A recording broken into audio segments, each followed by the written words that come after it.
Good morning. I'm going to keep talking to get your attention. It is time to get started with Convocation, Spring 2023. Wow, it sounds like the future. I still hear the side conversations. I will start calling you out by name. This is going to get personal in a moment. Oh, there we go. I can see that happening. Good morning, everyone. See, that's what I needed. Call and response. I'm going to try this one more time. Culturally, I need the energy back. Good morning, everyone. I got the chills. Thank you so much. My name is BJ Snowden. I have the honor and pleasure of serving as your Associate Vice President of Equity, Institutional Effectiveness, and Innovation. And I am your MC for this morning.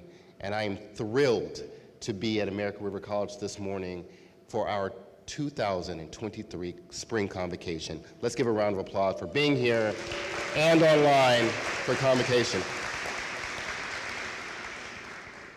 We are going to start this morning with our land acknowledgement, and at this moment I'd like to introduce Jesus Valle to start that process. Jesus, please come up.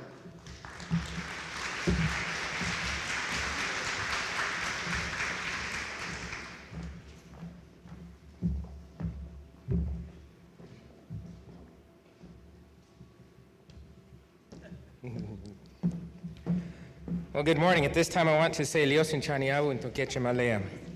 I am Professor Jesus Valle. I teach English and also direct our Native American Resource Center. Today, we acknowledge the land which we occupy as the traditional home of the Nisenan, Maidu, and Miwok tribal nations. These sovereign people have been the caretakers of this land since time immemorial. Despite centuries of genocide and occupation, the Nisenan, Maidu, and Miwok continue as vibrant and resilient bands and tribes, both federally recognized and unrecognized. We take this opportunity to acknowledge the generations that have gone before, as well as the present-day Nisenan, Maidu, and Miwok people. And I'm happy to be here once again to provide an introduction and the context for our American Indian Land Acknowledgement Statement. Statements like this one have become a widespread best practice in organizations. The land statement is a continuing part of ARC's commitment to sovereignty frame-centered relationships with First Nations in this region. This morning, I'm very happy to introduce to you Diana Almendares, our American River College native elder and culture bearer in residence. She is Nisenan, Maidu, Patwin, Wintun. Through our ongoing innovative collaboration with SMUD, our Native American Resource Center last semester was able to formally launch this program. Throughout the fall, our native elder in residence was able to hold regular visits on campus with our native student community, our faculty, our staff, and our administration. Now, here's why this is important. I want you to take a moment to reflect on the role that elders have played in your lives, your families, your homes, and your cultures, especially the persistence of your cultural traditions. I want you to think deeply about how meaningful and how rich an intergenerational experience can be if we give it the space to flourish. With elders and culture bearers may come knowledge, meaning, connection, laughter, language, and light. I want to challenge you all to think about the elders and culture bearers in your family lines and in your cultural spheres and in the roles that they have played or can play. We are privileged to have Diana Almendares commit to spending time with us at ARC. She speaks her language. She is an original inhabitant of this region. She understands the plants, the ecology, and the cultural ways that have informed life in this area since long before Western contact. Her family narratives tell of village sites and places where basket materials were gathered, where acorns were pounded, where generations of native families persevered. But she has also reminded me that, in her words, she is genocide. She is among the few remaining original individuals in this region, especially through the Patwin, Davis area line. She is among the last 2 or 3 of the thousands of beautiful native people who lived there 2 generations before her. This is a sobering and honest thought for the ARC community to consider. It is a thought to consider as we welcome our native students back to campus. I invite you all to think about your relationship to the remaining native peoples. As native peoples, today we strive, survive, and thrive every day. Thank you for your kind attention to all this. Diana will have a teaching and learning and land stewardship table over here off to the side. And you're invited to visit her at the table to meet with her and connect. She'll be joining us for lunch as well. Please take advantage of having her with us today. I'll ask now Diana to say a few quick words of welcome. Chokwe Utesyabu. All right. Thank you, Jose. I mean, Jesus. Anyway, my name is Diana Almendares, and I am Maidu Winton Hoopa, and also Yurok, and just Cherokee and English and Irish. I like to acknowledge that too. It's just I was born and raised in my homeland. And I was born and raised with a full-blooded grandmother who taught me everything I need to know to survive, even how to give birth here if I couldn't make it to the hospital. But these are all the things that she had to deal with as a human being living here. And I learned by her, and she took me to all the colleges. I was always behind her, just like I was standing here, you know, just helping her out when she did her talks and listening to every word. And all the professors that invited her. You know, it was just wonderful to follow in her footsteps and do the work that she was doing, just communicating and welcoming. And I'm glad to be here. And, you know, just want to also say one more thing is that everything our people did fits into any kind of teaching that you're doing. You know, when it comes to medicine, when it comes to language, when it comes to linguistics, anything that you are teaching, it should include us. And we were a part of that a long time ago. We were the ones they were aiming at many times. Even math, you know, all these things. So anyway, again, I wanted to just say, don't feel shy. Please come over and say hi. I'll be over there with all the stuff I made and all the programs and everything I've done, all in a book that you could flip through, and you see how worldwide I'm known. Thank you.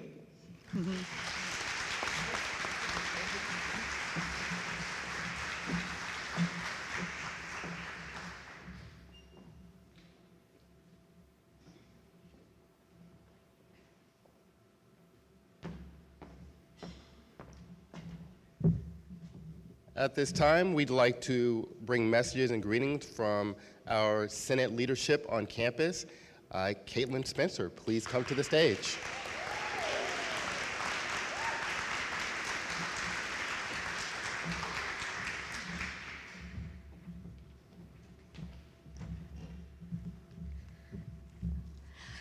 Hi, let me move this down just a little bit, sorry. Welcome classified professionals, administrators, managers, faculty, and guests. It is so nice to see everyone today in person and virtually. Hello. For those of you that I have not had the privilege to meet, my name is Caitlin Spencer, and it is my honor to serve as the classified Senate president this semester.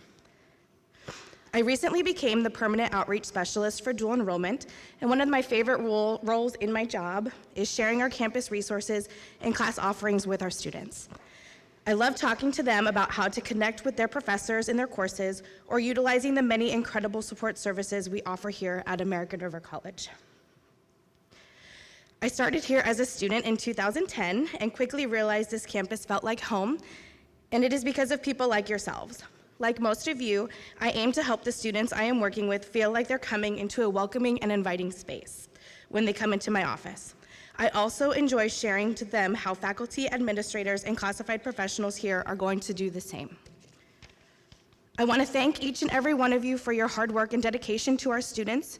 These past few years have been challenging, but we have all worked together as a team to make our students experience the best that we can. I am looking forward to a busy but amazing spring semester of welcoming our students home. So thank you, and now it is my pleasure to introduce the Academic Senate President, Karina Hoffpower.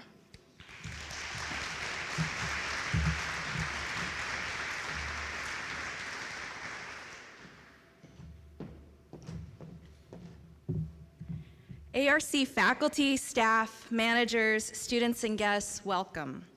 My name is Karina Hoffpower, and it's my pleasure on behalf of the ARC Academic Senate to address you today.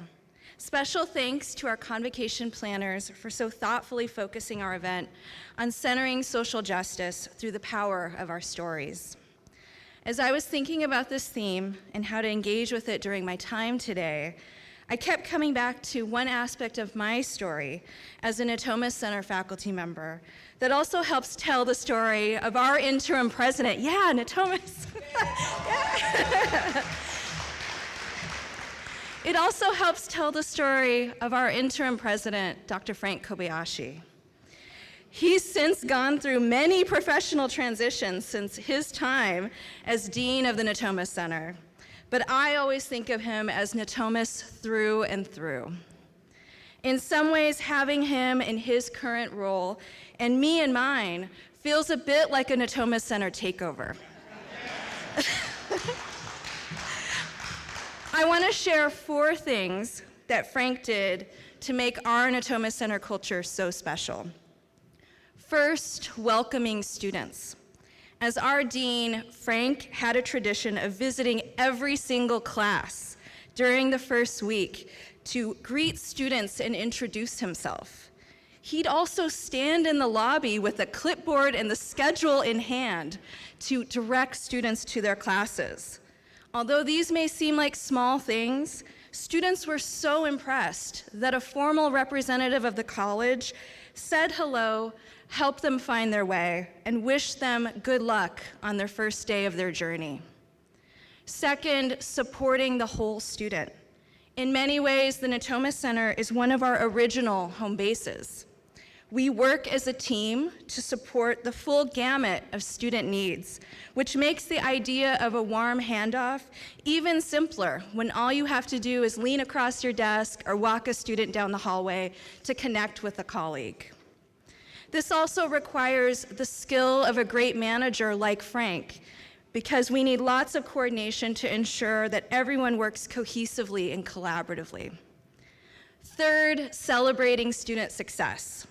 Many years ago, Frank purchased a small bell that would be rung in our front office every single time a student petitioned to graduate. When the bell would ring, the entire front office would stop whatever they were doing. Frank would come flying out of his office, and everyone would applaud, much to the delight and surprise of this petitioning student. Although this practice stopped during the pandemic for obvious reasons, and also once we shifted to online petitions, I heard this week that it was rung again when one of our counselors helped one of our graduating students fill out their online petition. And I hope that this is a great sign of things to come. Finally, building relationships. Because of our placement within the Natomas community, we have natural connections with K through 12, our adjacent city library, and other local partners. We also prioritize connecting with each other as colleagues, oftentimes through our now notorious food celebrations.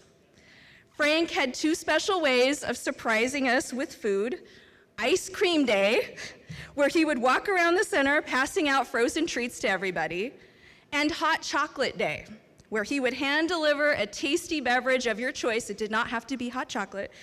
And it always seemed to happen on the coldest day of the year, when it was especially appreciated. I'm not saying our new president owes everybody a tasty beverage of your choice, but on a day like today, I think we would all appreciate it. As a final takeaway, there's no magic formula to any of this. You don't need to ring a bell or bring someone an ice cream sandwich to make them feel celebrated or appreciated.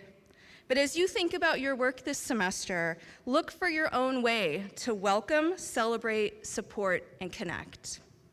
It's now my pleasure to introduce my Senate partner, Warda Ali, who will be providing comments on behalf of the associated students. Thank you.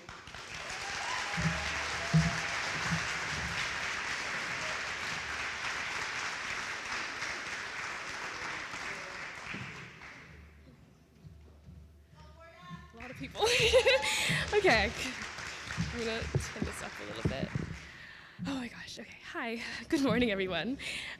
Faculty classified in the ARC community. My name is Warda Ali. I'm a second-year psychology major, preparing to transfer, and I am currently serving as the interim Associate Student Body Senate President. I want to begin by thanking you all for being here this morning, as it is really wonderful to see you all in person, and those virtual again, hello. And thank you for allowing me to give remarks on behalf of the ARC students.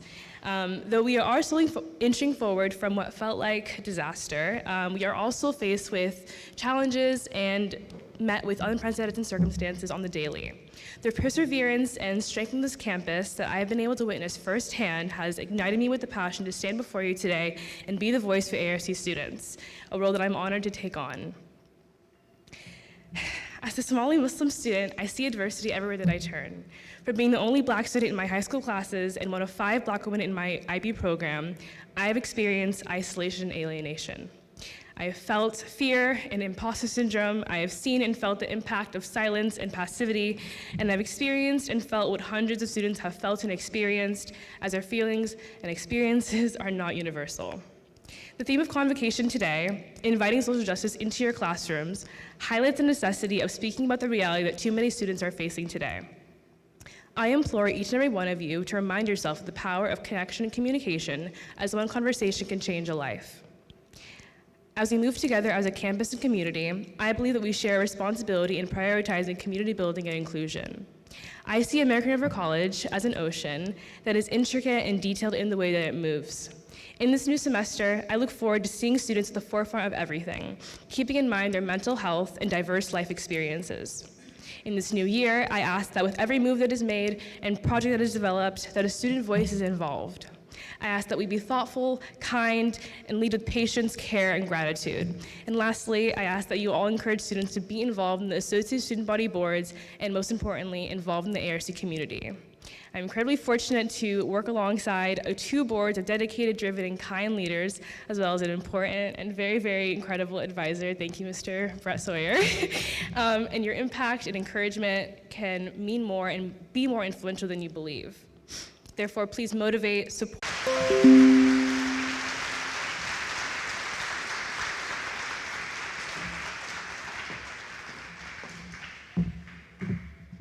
Warda, thank you again, and all of our Senate representation, thank you again for your leadership and your commitment to the college. This is now a time to acknowledge.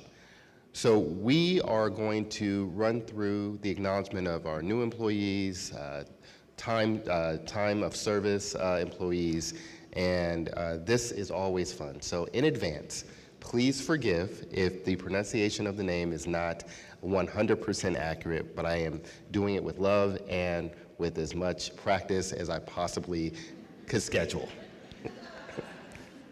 With that being said, our new employees. Sonia Abels, Clerk 3, SRP, STC. Sarah Aid Adams, Admissions and Records Clerk 3. Feel free to give a round of applause, or you can keep it going. Hannah Blodgett, Interim Dean of Outreach First Year Experience. Michael Burge, Printing Services Operator 2. Alexandra Cassidy. I had to take a breath. Student Support Specialist Supervisor, here we go. Lauren Chavez, Anthropology Assistant Professor, LTT. Seth Clark, History Assistant Professor, African American Focus, LTT. Terry Eckley, Psychology Assistant Professor, LTT. Arj Jassim, Admissions and Record Clerk, number 2. Lalivia Maldonado, Administrative Assistant, McClellan Center. Natalie Medina, Financial Aid Clerk 2. Brooke Mickelson, Student Personal Assistant, SPA, Counseling. Johnny Morgan, Custodian. Catherine Murillo, Student Support Specialist. Michael Nakata, Hospitality Management, Culinary Arts Assistant Professor. Brandy Rose, Financial Aid Officer. Connor Rowell, Financial Aid Clerk 2. Heather Swanson, Athletic Trainer. Dane Westerberg, Admissions and Records Clerk 2.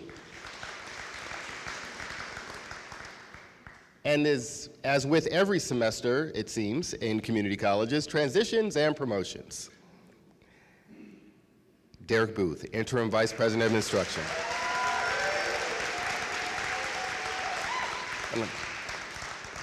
Robisha Collins, Admissions and Records Clerk 3.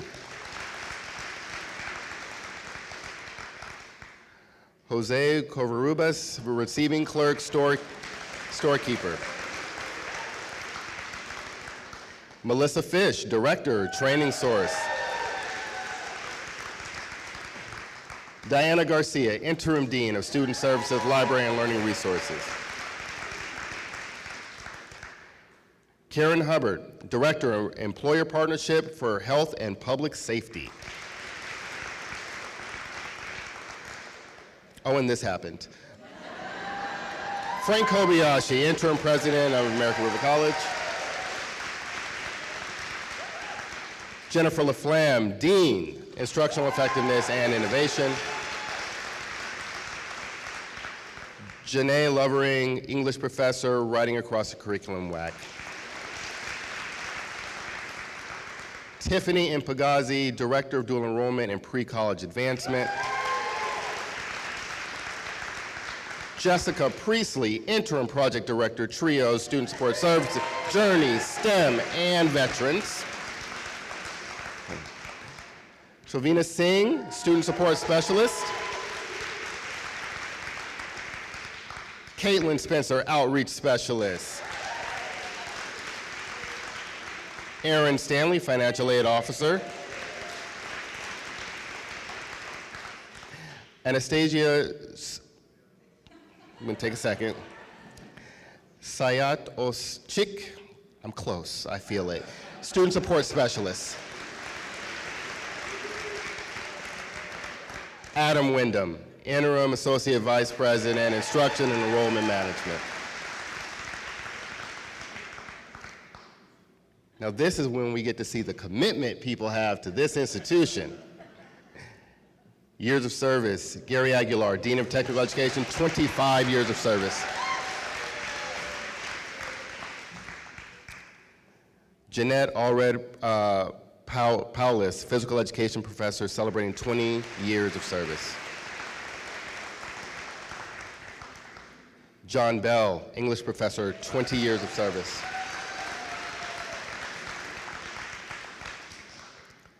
Catherine Bradshaw, Biology Professor, 20 years of service. Chi-Ping Chen, Economics Professor, celebrating 25 years of service. Matthew Cohn, Custodian, 25 years of service.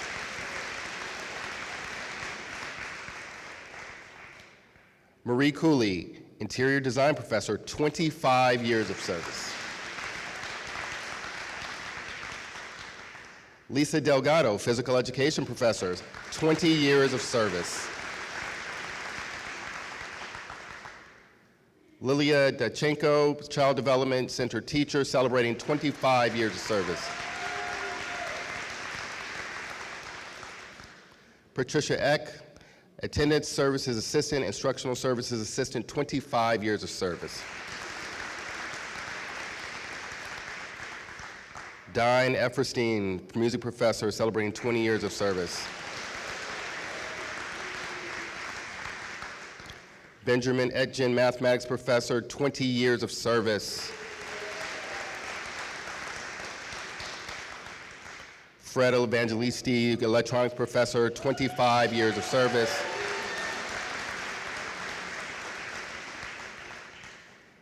Christine Fertel, English as a Second Language, 20 years of service.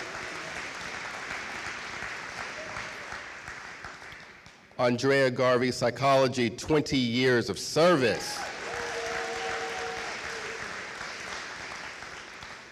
Linda Gelfman, now that's funny, 20 years of service. Mark Giorgi, Physical Education, 25 years of service. Joel Hale, 20 years of service. Cecilia Hernandez, Physics Professor, 25 years of service.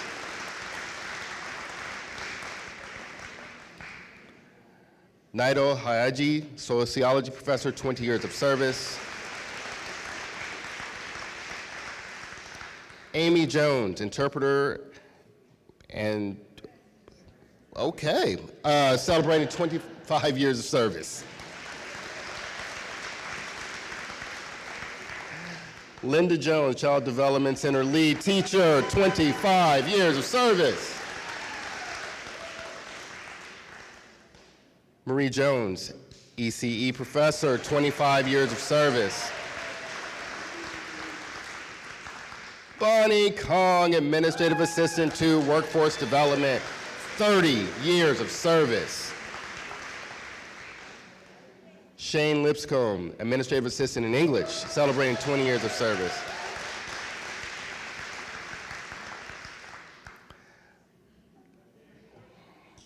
I need a little help here. Nadiska Lukashov, administrative assistant, business and computer science, 20 years of service.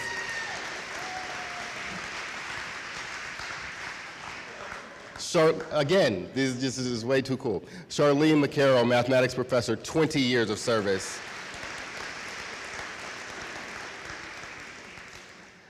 Diane Metter, chemistry professor, 20 years of service.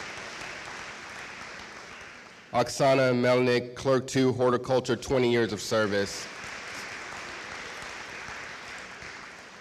David Merson, English, 25 years of service. Matt Mitchell, math, 20 years of service. Jeff Preston, senior IT tech, 25 years of service. Sergey Priev, instructional assistant, 20 years of service. There's just a lot of space there, but that's fine. Mark Reese, welding, 20 years of service. Elisa Shub, 25 years of service. Nancy Silva, art professor, 35 years of service. Tatiana Cini, administrative and records evaluator, 20 years of service. Jeff Stevenson, vice president of student services, 20 years of service. DeCarla Strong, instructional assistant, celebrating 25 years of service. John Tomasetti, lead instructional assistant in English, 25 years. Tatiana Torgashev, administrative assistant, 25 years of service. Jill Wagner, instructional assistant, journalism, 20 years of service. You must put up with me for one more section. Our 2022, or since fall of 22, retirees. Susan Aloha, instructional assistant, early childhood education, retiring with 28 years of service. Jeanette Allred Prowess, physical education, retiring after 20 years of service.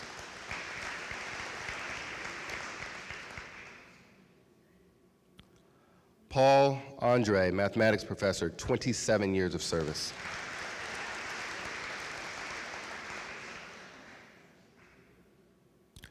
Deborah Cameron, student personnel assistant, retired with 24 years of service. Jody Hooker, photography arts professor, retired with 21 years of service. Beth Madigan, confidential administrative assistant, retired with 8 years of service. Eric Martin, paramedic professor, retired with 23 years of service. Kevin Montano, lead instructional services assistant, retired with 30 plus years of service.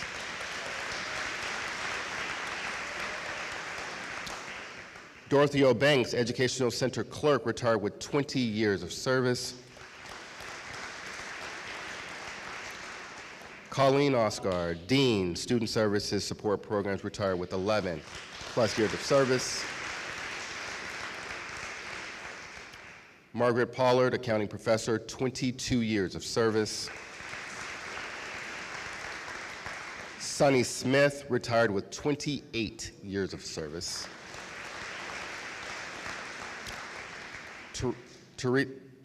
Teresa Wigner, Administrative Assistant, retired with 34 plus years of service.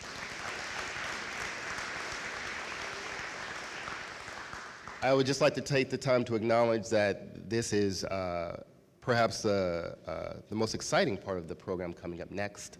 I have the pleasure of introducing someone simply known as Frank, our interim president.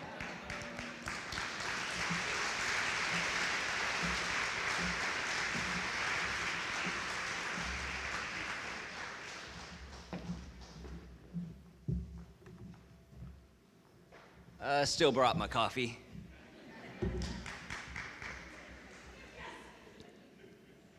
Hannah. Morning, ARC. Welcome to Spring 2023.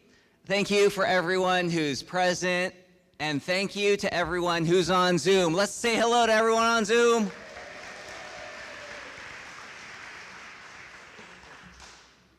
It's my great honor and privilege to serve as your interim president for the Spring 23 semester. I've got 3 parts to my speech this morning. Is Elisa here? Okay, so hopefully this is okay that I set it up this way. I'd like to share a bit about myself.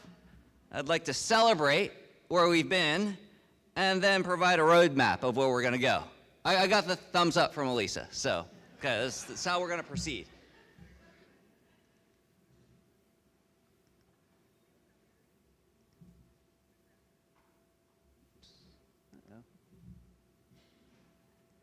Oh, you guys, you gotta help me out.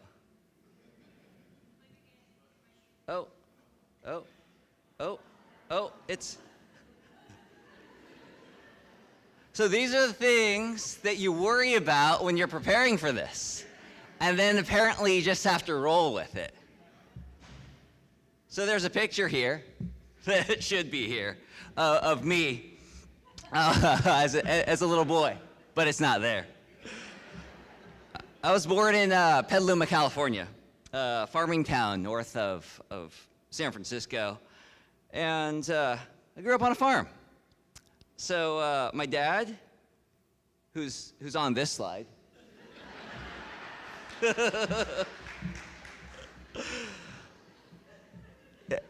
my dad was, he grew up in LA. He was 5 when World War II started. And he and my family were put on a train and sent to post in Arizona. They packed everything they could in some suitcases and left behind their home and a thriving fruit stand. And they never did return to Los Angeles. And my dad didn't talk much about camp. He talked about camp, but when he did, there's always a sadness that I saw overcome him. It's kind of like part of him was stripped away in those concentration camps. So my mom, who's in this picture, she and my dad had an arranged marriage. She came to the United States when she was 30, and she's an atomic bomb survivor. She was a baby when the bomb was dropped in Hiroshima. And she is someone who believes in peace and kindness because she survived the atrocities of war. And arranged marriage, remember? She came to a small farming city, town in Petaluma, speaking no English. And so when we were kids, my sister and I were her translators growing up. I actually have pictures now, which makes me very happy. That's Sally, and that's me. We grew up at the intersection of multiple worlds. In school, my sister and I were often the only Asian Pacific Islander students at our school. I remember we went to Liberty Elementary School. And I remember that the school put out a newsletter one time, and it said that 1% of the school population was Asian. That was us. So I hear you about being the only one in school. At home, we were farm kids. These are sheep. We had 30 sheep. I hate sheep. Because I know how to shear sheep. I know how to clip their nails.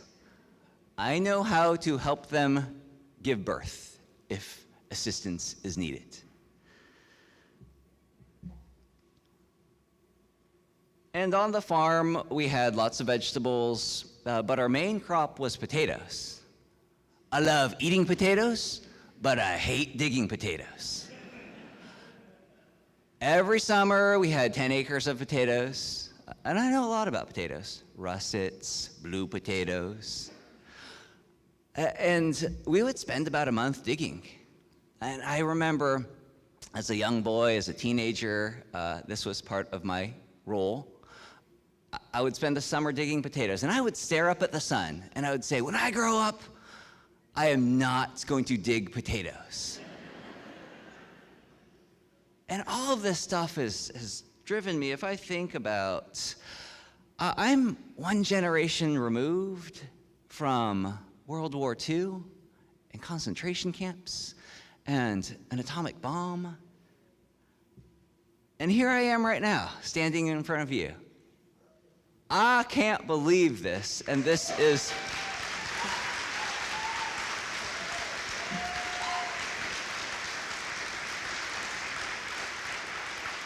So I think about being a translator growing up. Think about our students who have that role. You grow up really fast.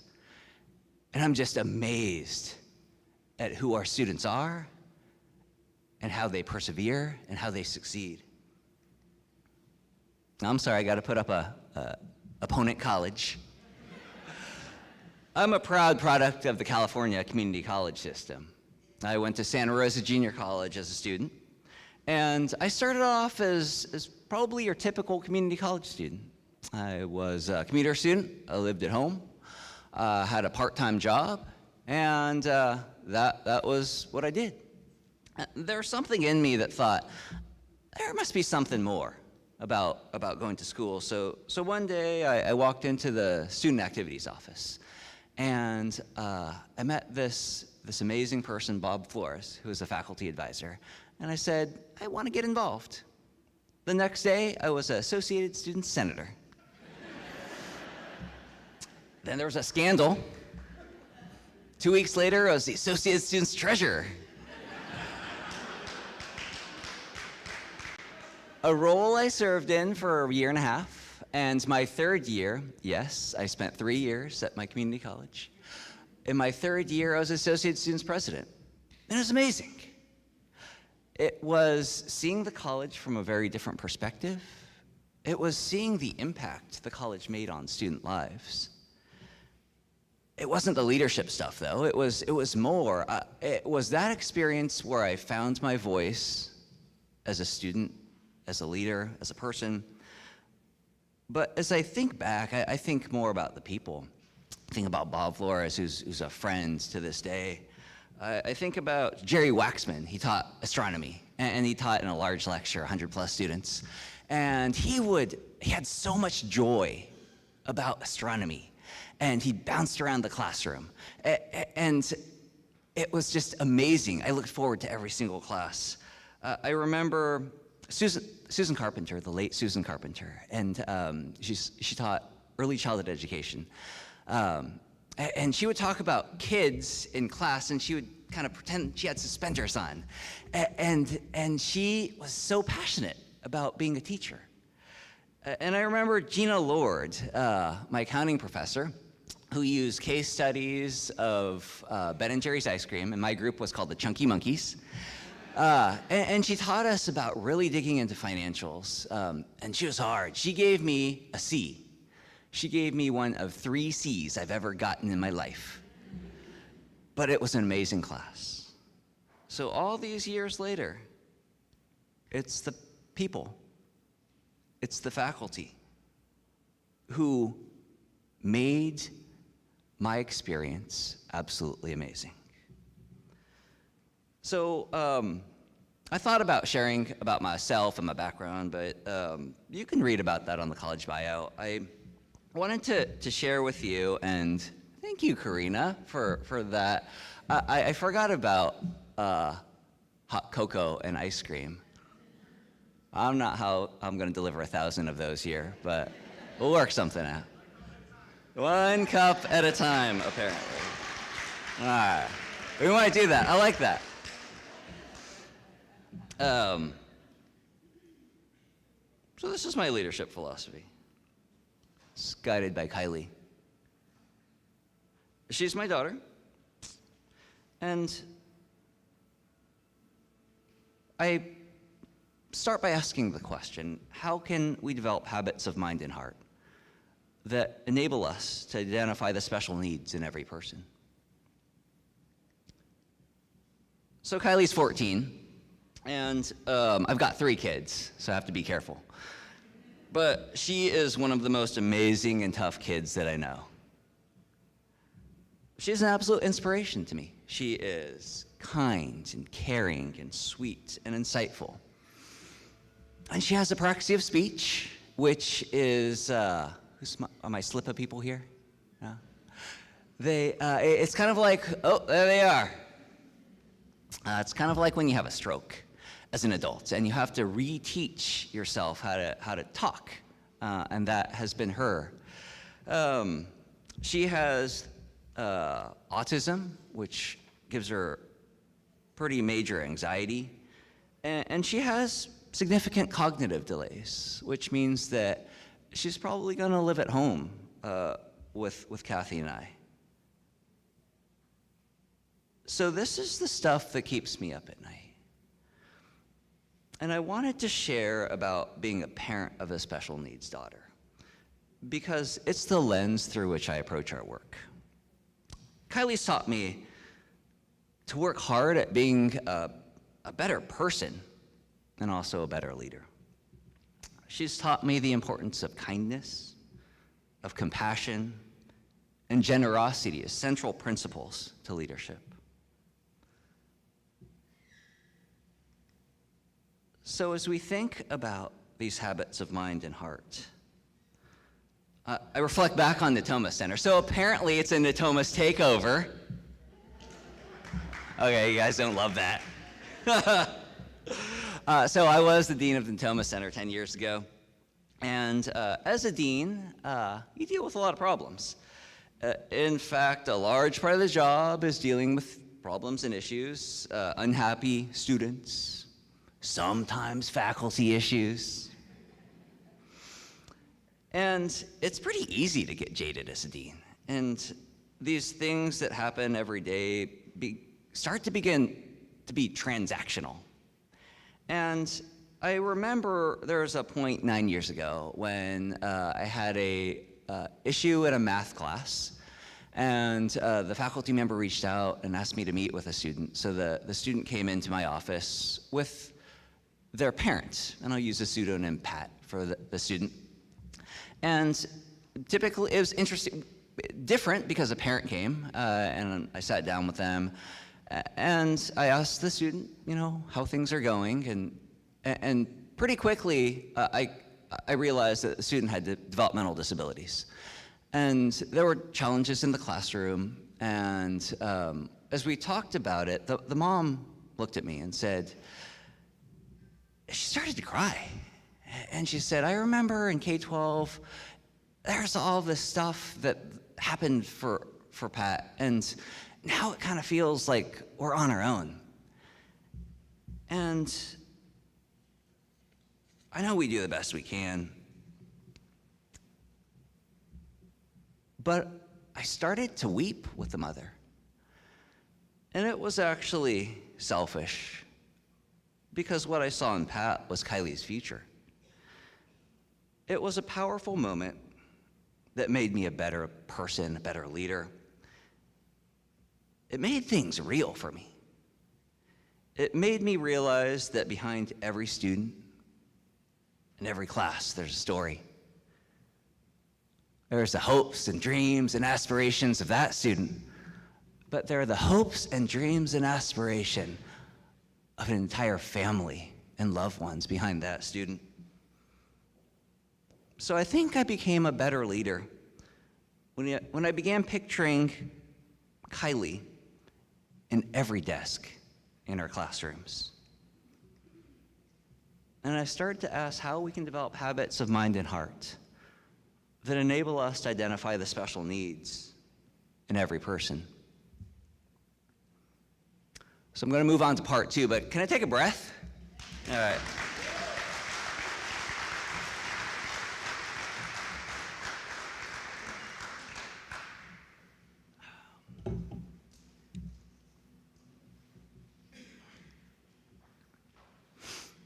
So we're starting spring 23.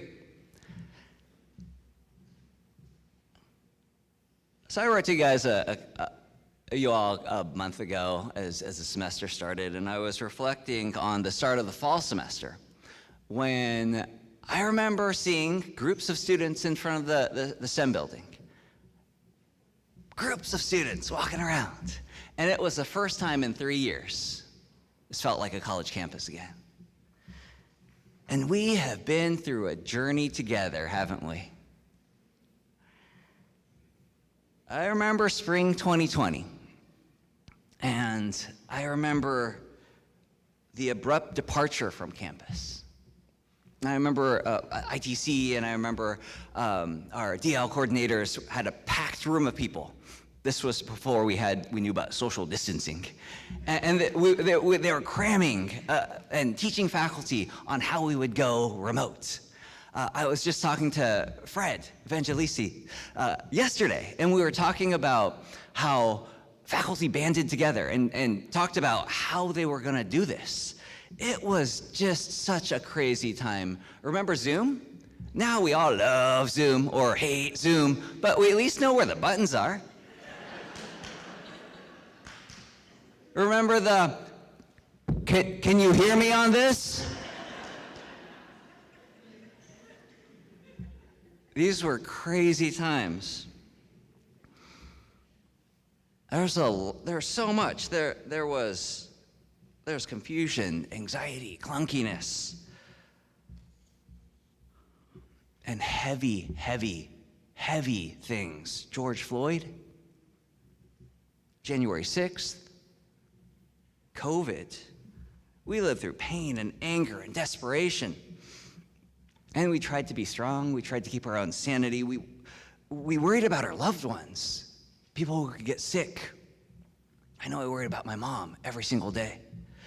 Our students looked to us for support and wisdom and hope, and each of you gave and gave and gave until your cups were empty. As a college, we grappled with a transition from fully remote to bringing our critical responder classes back, and then our impossible to convert, welding, auto, hospitality, and then our lab classes. All of our science classes came back. Until we're here today, gradually returning to campus. We dealt with a mask mandate and vaccine mandate, so much. We've been through an amazing journey together that was incredibly hard.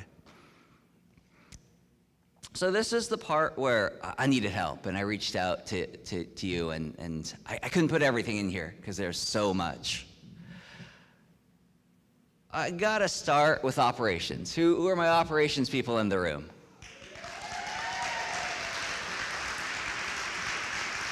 And our IT people? IT people? Our custodians in the house? You know what? When we were in our PJs, working remote, they're still here. They've been here, they stayed here, they kept the college running. They pushed your desktop when your VPN wouldn't work. Please give it up for our amazing operations IT people.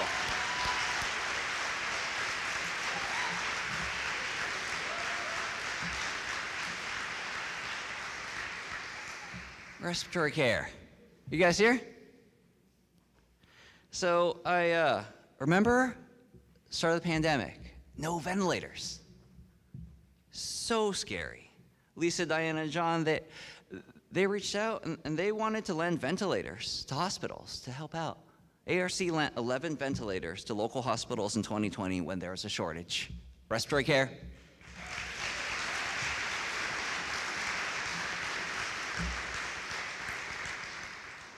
Are my nursing faculty in the house? No, they're at clinicals right now. So we went through a lot together. So if you're on Zoom, we went through a lot together. Our students got booted out of clinicals. Instruction, over 90% of our nursing work is on the ground in hospitals. So instruction ground to a halt. We got blown up in the news, if you remember that. And honestly, me and the nurses, we disagreed on a lot of stuff. But we worked through it together for our students. And I am just so amazed at the dedication our nursing faculty have for their profession and for our students. They're absolutely amazing. Yeah.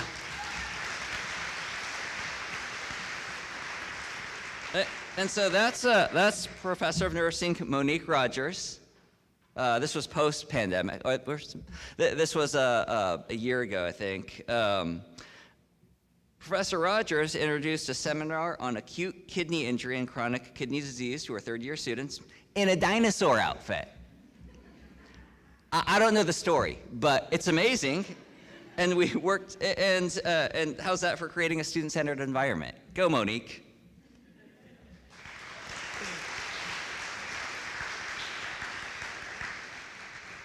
Mary Ann Harris, one of our librarians, wrote to me and shared this. I'm not going to read it to you.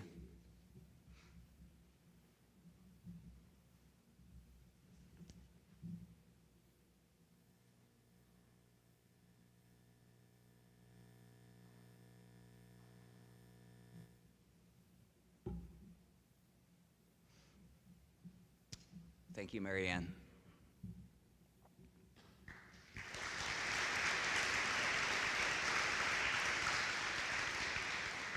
Ted.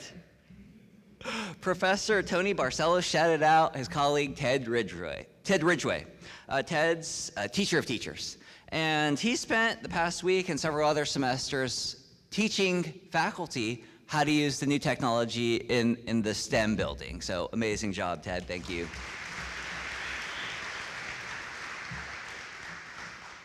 Drive-through graduation 2021. That's me and Koo. That was a lot of fun. I feel like bringing that back. Our learning communities. A professor shared the following. I know that many of our students find nurturing and meaningful education, sometimes for the first time in their schooling, through the culturally responsive programming. Thank you, learning communities.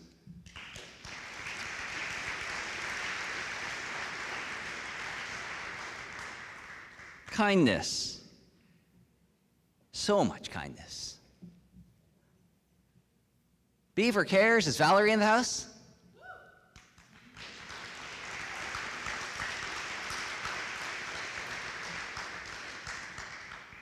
Coach O. The grit of our football student athletes.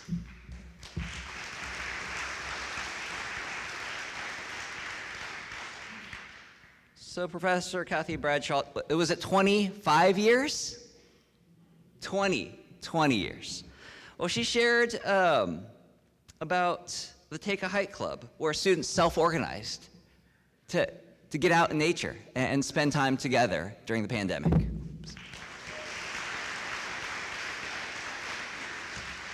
Professor Teresa Urkowski shared a story about student Ilyana Mayosinet, who's a hospitality management grad. And Ilyana's book, Dia Porikan, has been included in one of the best cookbooks of the year in the most recognizable publications.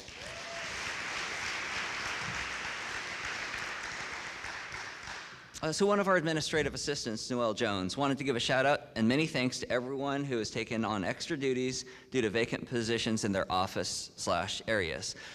Do we have any clerks in the room? AAs, stand up. Clerks, AAs, SPAs, classified professionals. You guys are amazing, thank you. Music. And this camp, I got so much for fine and applied arts, I couldn't put it all in. So this is all of fine and applied arts. In music, some of the first courses have come back online, and during the pandemic, we did live stream concerts. Great job.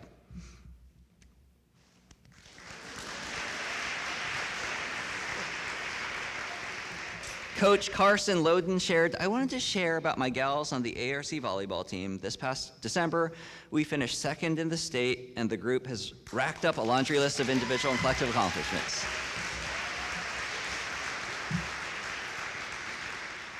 Professor Kat Foley shared, in ESL, in addition to the pandemic, many of our students and their families face sudden shocks and traumas, from the fall of Afghanistan in August 21 to the war in Ukraine. Heavy stuff. We appreciate you, ESL.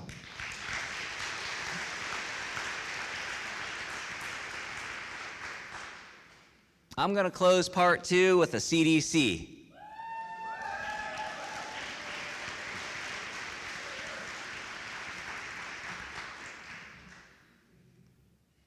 So if you didn't feel this, you are amazing. Every single one of you. What you've done, what you do every day, absolutely amazing. I've got to take that breath now for part 3.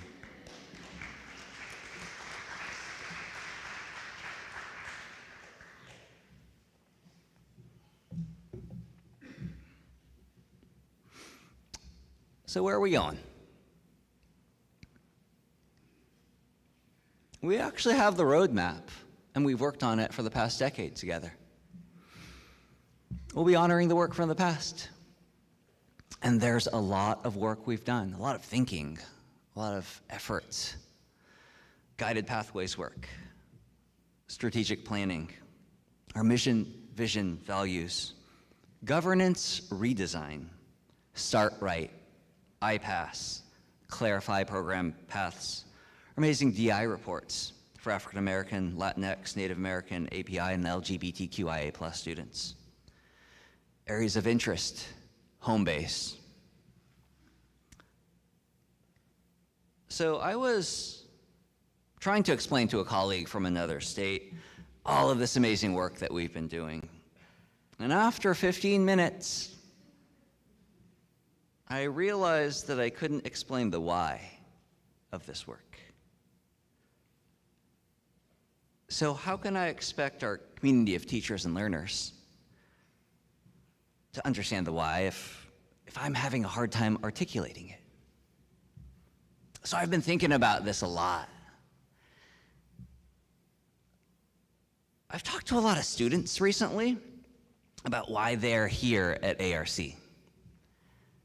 And as faculty, as staff, and administrators, we kind of never left.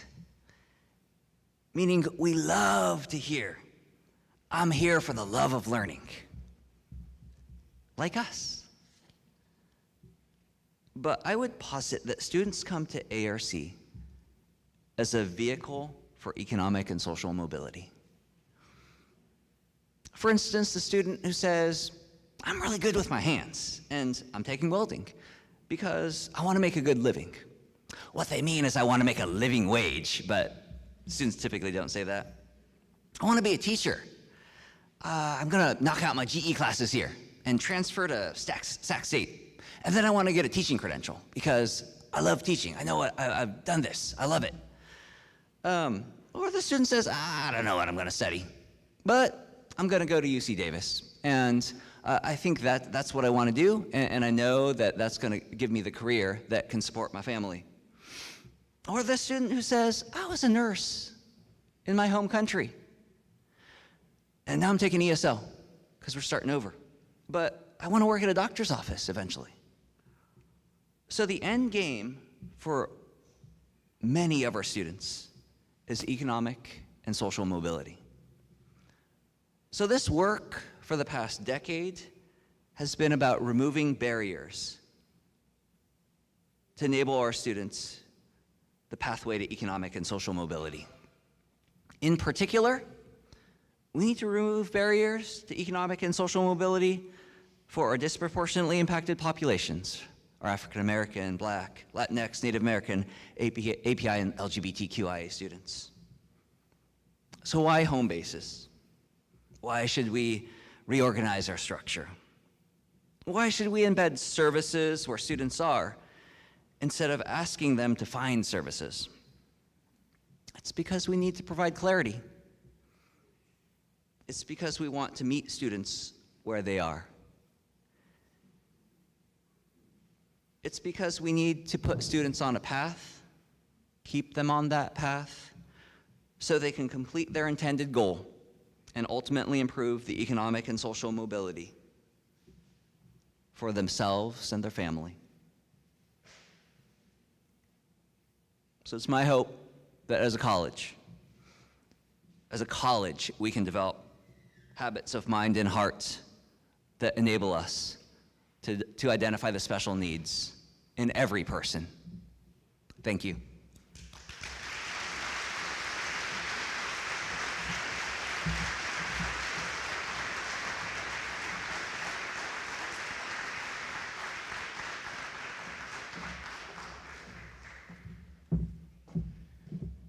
Thank you, President Kobayashi. At this time, we're going to take a break. So, coffee, don't go back to your office and get on that computer. Hang around, fellowship. We have 10 minutes. There's more coffee out there. We'll see everyone in a few moments. Thank you.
Morning up, there's always something.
Students every day is spent listening.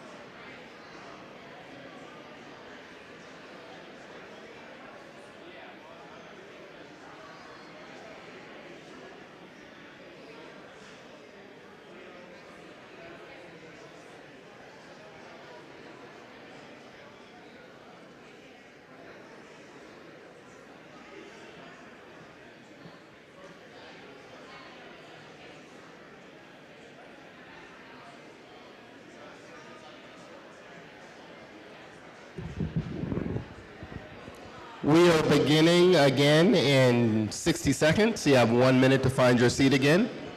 1 minute to find your seat again. Thank you.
Welcome back, welcome back. We have a video that we are going to show, a very short, 30-second, a trailer, we are going to show to introduce you to something that's happening in the spring. So,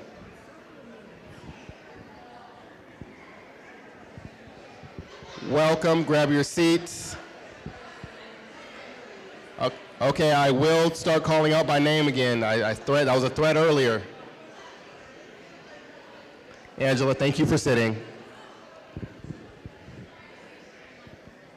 All right, so we're gonna start with this trailer, and then we're gonna move into our program.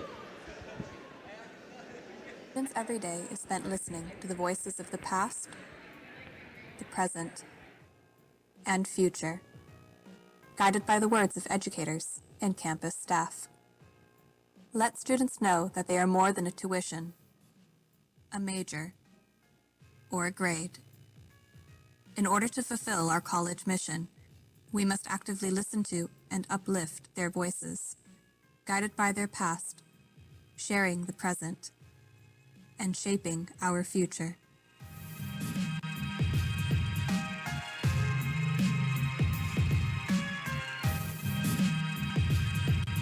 Together, we are the voices of ARC.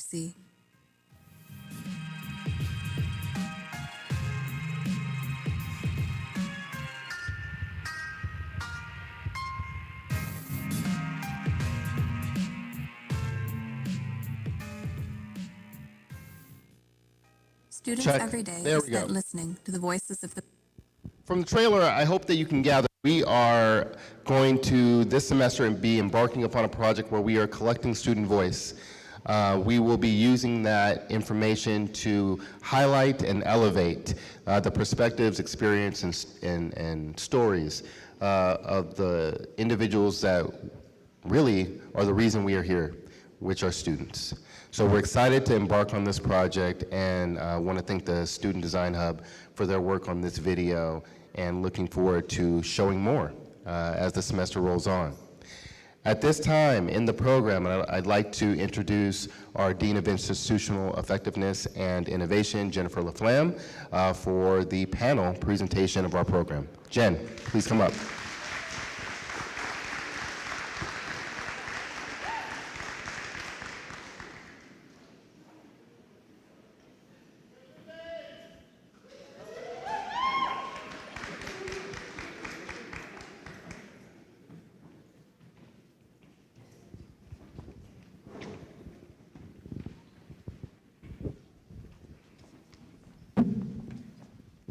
Good morning, American River College. It's great to see all of you out there today.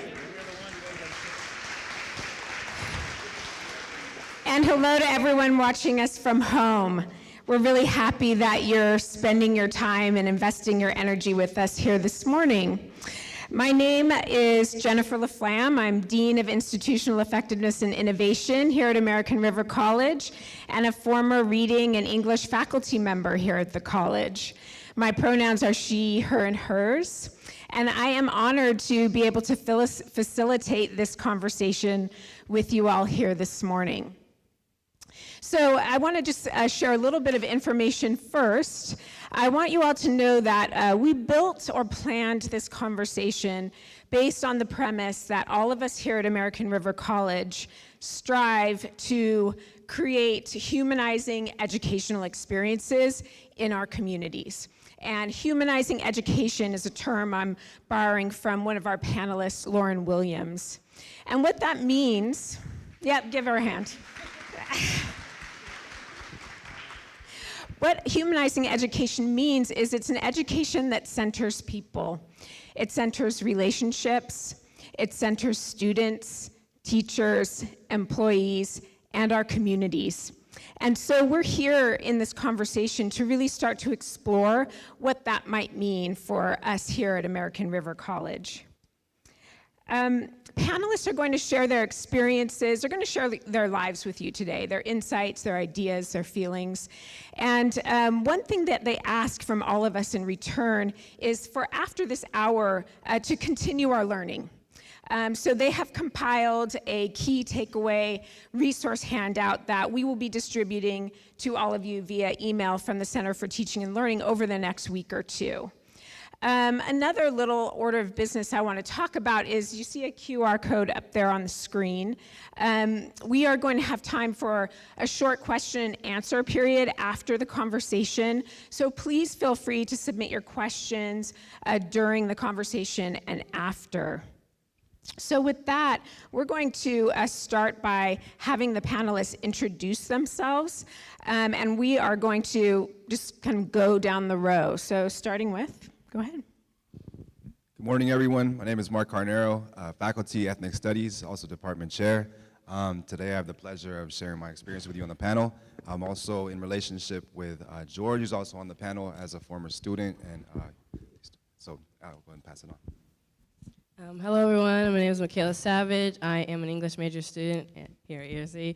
And I was brought onto this panel by Professor Sarate, who's my physics professor. And yeah. Hi, my name is Victor Sarate, and I teach physics and engineering here at our college. And as Michaela said, she was in my class last semester. Hi, I'm Lauren Williams. I'm a business administration major. I got my tag accepted to Davis, so I'll possibly be going there next semester. I am also the president of the Dedicated to Change Club, a club for formerly incarcerated students. I work with the underground scholars. I'm on the Umoja student board, and I'm an Umoja peer tutor.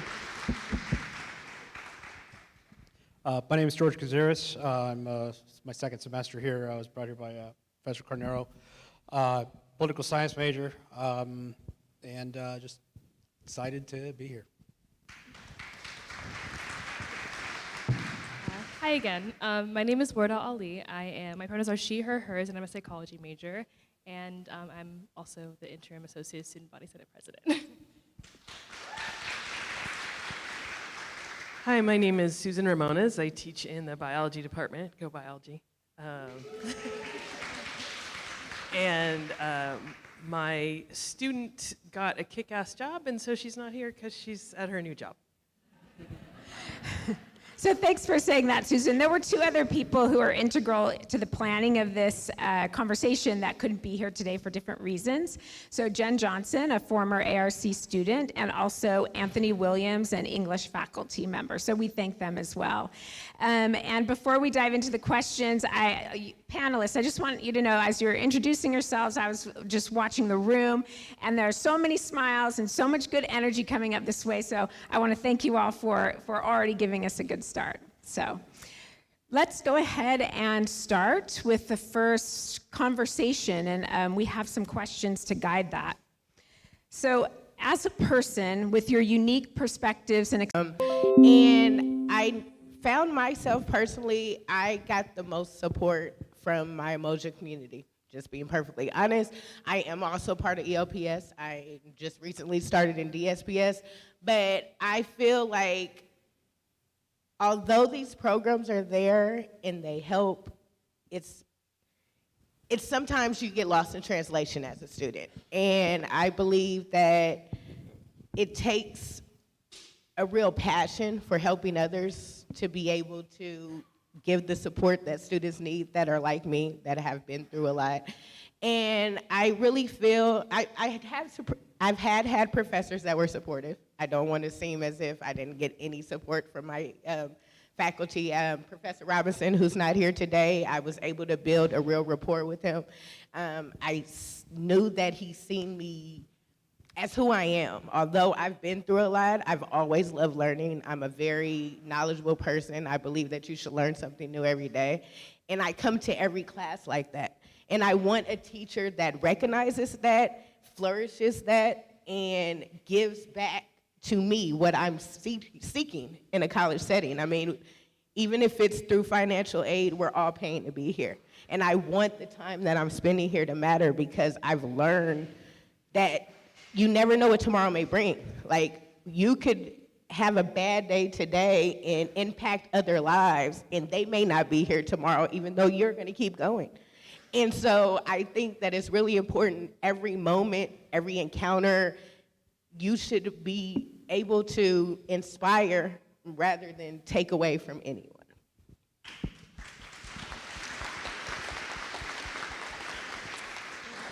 I'm next.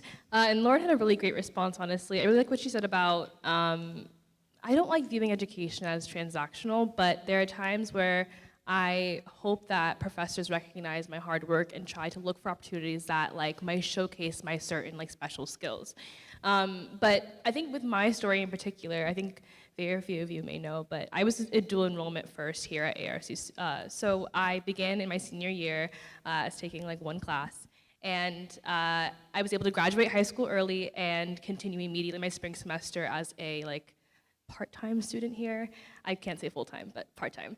And through the height of the pandemic, I was honestly kind of like craving community of a community college. I felt like isolated, honestly, as I know many of us felt, and really on my own. Like I was just completing work and not really part of like a school or a community or a place. And I think what serves me best is like connection. And like what uplifts me is like support and comfort, knowing that and seeing that there are networks and resources and services that are accessible and made known. Made known is a key word or a key phrase. But just knowing that there are things here at ARC where I can utilize and really flourish as a student and as a professional. And just make my time here at ARC really like smooth and like seamless. And I kind of see myself in flourishing environments where I can really like showcase my abilities and like skills and things that I'm interested in. For example, like I do a lot of work in mental health advocacy and like public policy, and I also like to crochet and like write. So there are different things where I like to find spaces where I can do either activities independently or work with people on campus, like my peers or faculty, and really just kind of flourish socially as well. It's something I'd like to see as well. That's all.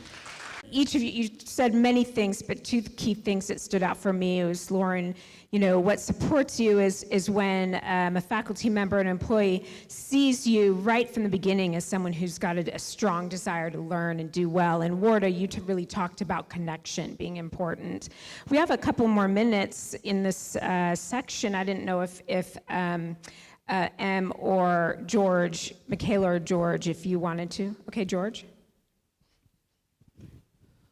I have kind of an odd perspective. I've been on both sides of the law. I'm a military veteran, and you know I started here at last semester. I was 45. I just turned 46. So it's interesting because I have a lot of the experience that that I could pass on to some of the other students here. I mean, I'm old enough to be most of their parents, which is disturbing.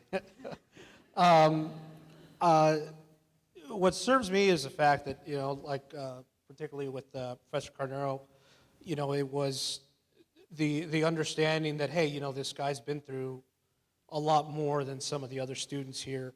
Let's hear what he has to say, and also the understanding that, I'm new to all of this.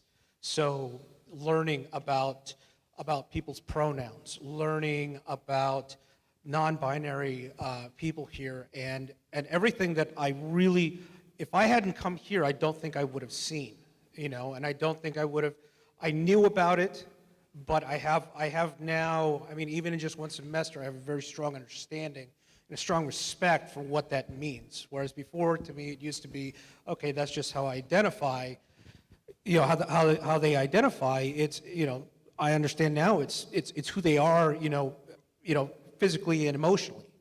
And I mean, and that's where I see myself flourishing, is that even being, an older male, I'm expanding here. I'm expanding the people that I'm friends with. I'm expanding the people that I'm talking to. I'm expanding in the things that I'm learning, and especially expanding in realizing the stuff that I learned that, when I was in school, that wasn't really the entire thing. Like, for example, we were talking about Native Americans. When I was a kid, the buckle hats and the turkey, and, everybody's happy and everybody loved each other. And, you start looking, I start going through this class and I start realizing exactly what happened.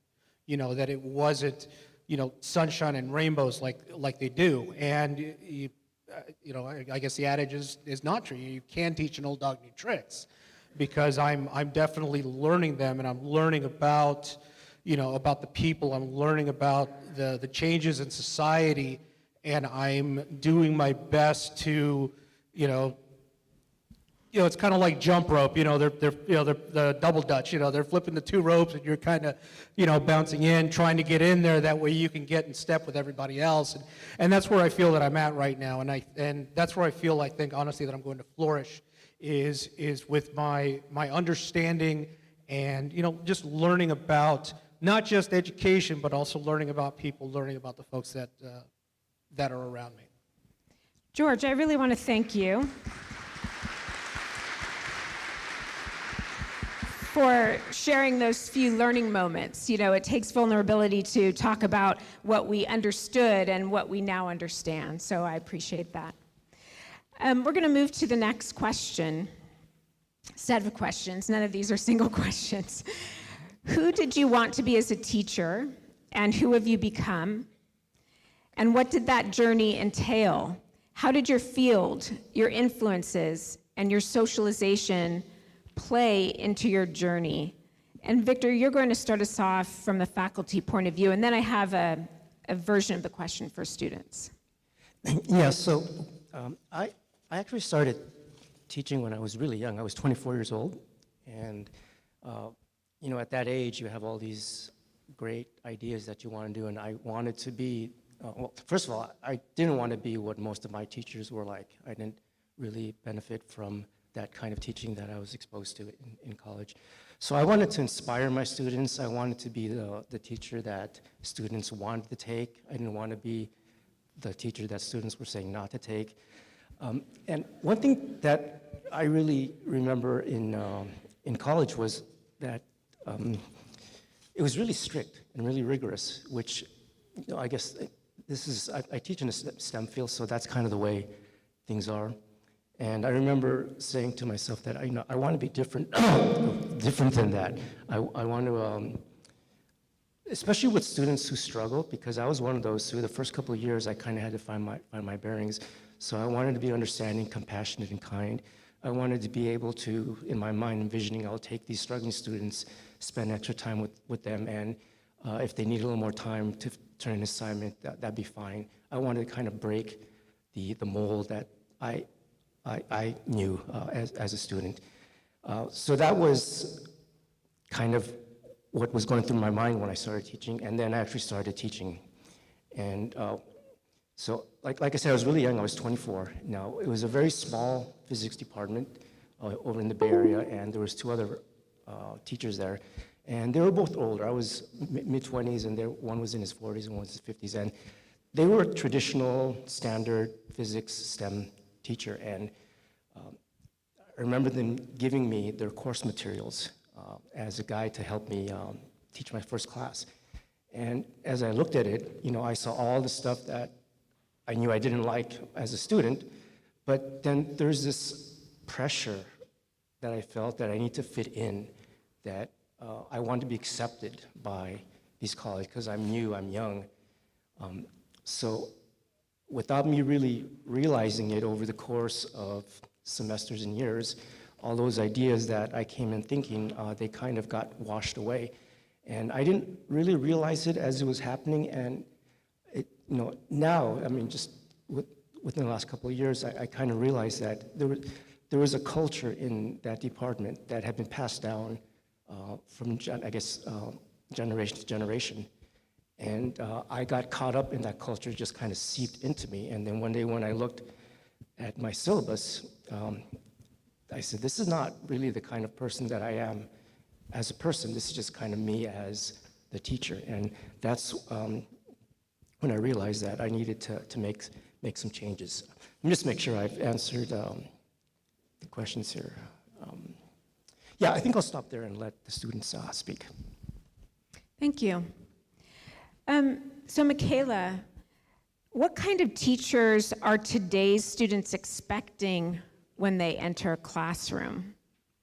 Well, I definitely cannot speak for all students, but I will say, most importantly, like, students are looking for teachers that will listen to them. I think I can say that for all students. As far as me, one thing that I realized when it comes to when I walk into a classroom and like what I may be expecting from a teacher is what I like to call interactive and effective communication. And so not just sending emails back and forth, but communication where I'm really engaging with the teacher and they're engaging with me, who I am as a student. And that, in whatever capacity that looks like, that's different for each and every teacher and student relationship, and we all communicate differently. But I definitely like realized that that was something for me that was really important, because I didn't understand, like the biggest struggles for me in my classes in the past was communication and feeling like it felt so isolating. I'm talking to this teacher, this professor, but I don't know, am I talking to a person? I don't know, it just felt so isolating and there was nothing really going on, and that made me realize, okay, learning about teachers and I don't know, just engaging, trying to engage with a teacher in a different way than just seeing them as someone who I'm supposed to send an email to. And so that just depended on the way the teacher was. So however the teacher taught, for me learning how a teacher teaches, and okay, so teacher prefers online or Zoom versus email, so maybe I can start communicating more with them through Zoom and different things like that. And so that was one thing that I realized I expected from teachers, which I didn't know that until I started to have really good communication with quite a few of my professors, Professor Sarate being one of them, and it was an eye-opening moment for me. I was just like, wow, okay, so that's an important thing for me. And then another thing that I think a lot of students feel this way is an environment where when you walk into the classroom, asking questions is welcomed and encouraged, as well as prioritizing learning over just getting a grade, because the grade will come, but if you don't know what you're learning, if you don't know the material that you're supposed to be taking a test for, you're supposed to be doing homework for, essays, etc., then it doesn't matter if you got an A, because what did you walk away from the class? Nothing, and there's money spent on the class, but you walked away having known nothing. And so that's another thing that's really important, is knowing, okay, I can ask questions, and even if it's a question that's okay, maybe you didn't really have to ask that question, it's not really chastised or judged. You're not judged for that. It's just okay, you asked this question, hey, maybe don't ask that question again. But yeah, just an environment that's very welcoming, and whatever that looks like. It's different for each and every student and teacher as well. But yeah, that's one thing that when I walk into a classroom, I'm okay, on the first day I'm saying, can I ask this teacher questions, and will I know that they're welcoming of that, and will they make me feel this is a safe place to learn? And yeah, so that's, yeah. Thank you, Michaela. And Lauren, we have about a minute. Do you want to add? Yeah, I'll add a little bit. I agree with what a lot of Michaela said. I grew up in, because mind you, I'm older than most of my classmates, let me say it like that. So I grew up in a generation where there was never a dumb question. You know what I mean? No matter what the question was, you should be able to ask your teacher. That's the whole point of them being there. So for me, when I enter a classroom and what I expect from my teachers, I expect to be taught. I expect to be able to ask questions. I expect to have discussions on theories, or why did this happen in history, or how do you feel about it personally. I expect to have those conversations in a classroom setting. I expect to be able to go to my teacher that says in the beginning of my class that they'll offer all the support they need, and actually get that support from my teachers. I expect my teachers to be influential and, what's the word for it? An example. Y'all are literally have the future of our country in your hands. And what are you doing with that future? Are you tainting it, or are you making it brighter? We're a country that is constantly changing. How are you impacting that change? Those are important things to me for my teachers. Thank you. Lauren, I want to acknowledge, the real, the way you're looking at us, the employees and faculty, as just real assets. So thank you for that. And Michaela, what a strength of yours, a skill where you can figure out the preferred communication mode of your many instructors, each of them, and respond to that. I just wanted to acknowledge that. And then Victor, you really pointed out how the individual matters and the culture that they are working in matters. So thank you. Moving on to the next topic, and George, you're going to start us here. What's the impact when a professor is sensitive to students' issues, particularly issues that are related to their experiences and identities? How does that sensitivity show up in a classroom or in a relationship between a student and a professor? I think the biggest impact is, the fact that I signed up for a second semester. It was,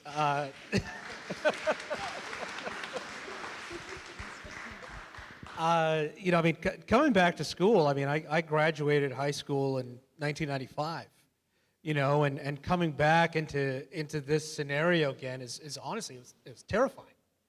I believe it's easier, for the younger students, out of high school, you take that break and then you come in and you still got that classroom mentality, that ability to do that where, when you haven't done this for a while, you're sitting there going, oh man, this is the same thing again, gonna have to start having the dreams about, being in class in just my underwear, and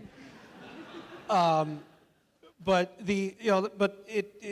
while everybody did laugh, the impact is wanting to come back. I want to be here, whereas in high school I had to be there. Here I want to be here. I want to sit. I want to learn. I want to, listen. Like I said, I'm a political science major, and I originally came in as, no offense to anybody here, came in as a psychology major.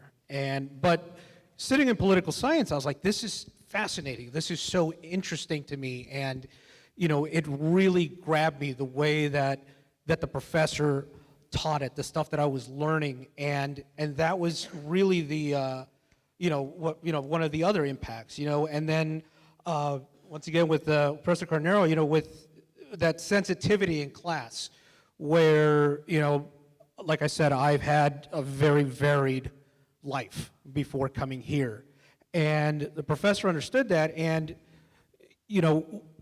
he allowed me to share that with the rest of the class that might not, deal with somebody who has been in the position that I'm in. And the important part is that it helps build a bond between myself and the other students, and it helps the other students understand and learn, not just from the professor, but it also helps them understand that I can learn from the person sitting next to me. I can learn from what they did, from the right things they did, from the wrong things they did. And as long as that happens, as long as it's, as long as there's that sensitivity and there's that relationship where you can feel comfortable talking to the students or telling the professor, well, I don't agree with this, or I have a different thought on this, and having that discourse, that makes you want to keep coming back. That makes you want to continue striving. That makes you excited to wake up and, okay, I got class today, or excited to sit down and go, okay, I've got to study. I've got to turn the PS4 off. Let's do this for a little bit, and then I can binge watch something on Disney. But it's important because it's kept me here. I was, I think, nine credits last year. I'm doing 11, this semester, and I'm terrified, but I'm excited, and I'm excited because of professors who are excited for us to be in there.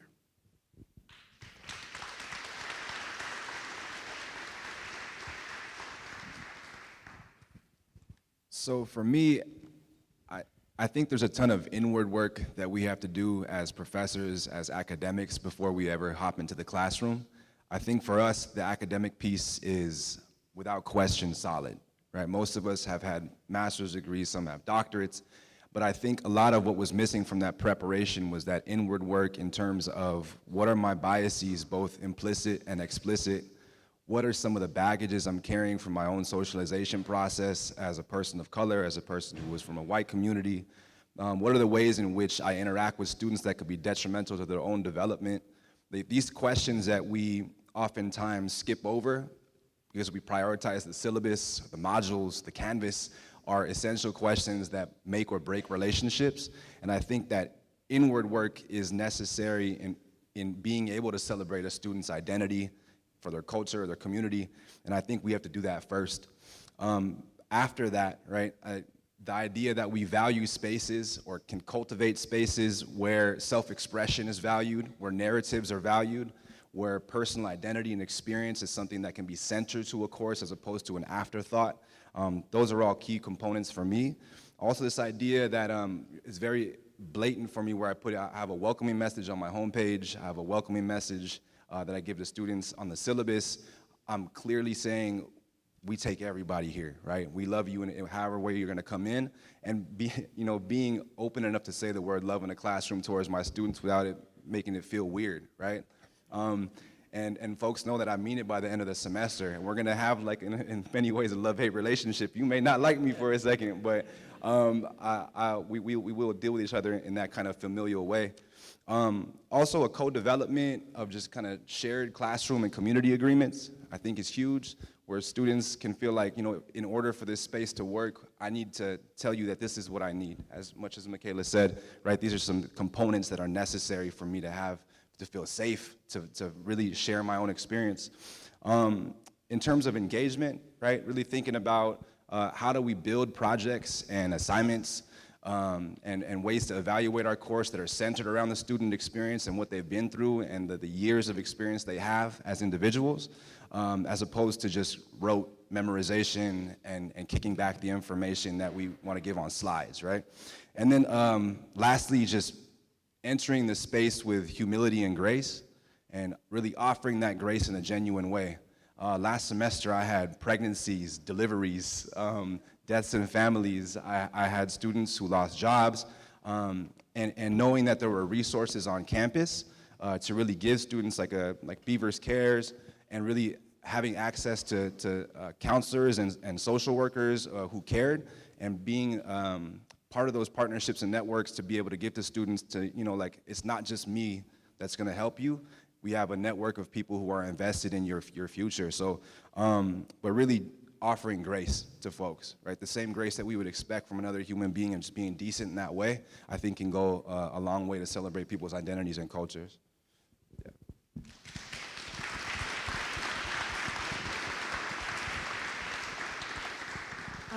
Hearing Professor Carnero speak, it's honestly what, as a student, like what I want to hear from an educator and a professor, honestly. And I want to touch on something that George brought up in terms of like, I'm here. As I'm like entering my spring semester, my second year, I think that I've been able to reflect on like my time here at ARC, and I think that I've been here with purpose. I believe in that everything happens for a reason. And honestly, coming out of high school, I was like, I'm not going to community college, I'm going to a 4-year.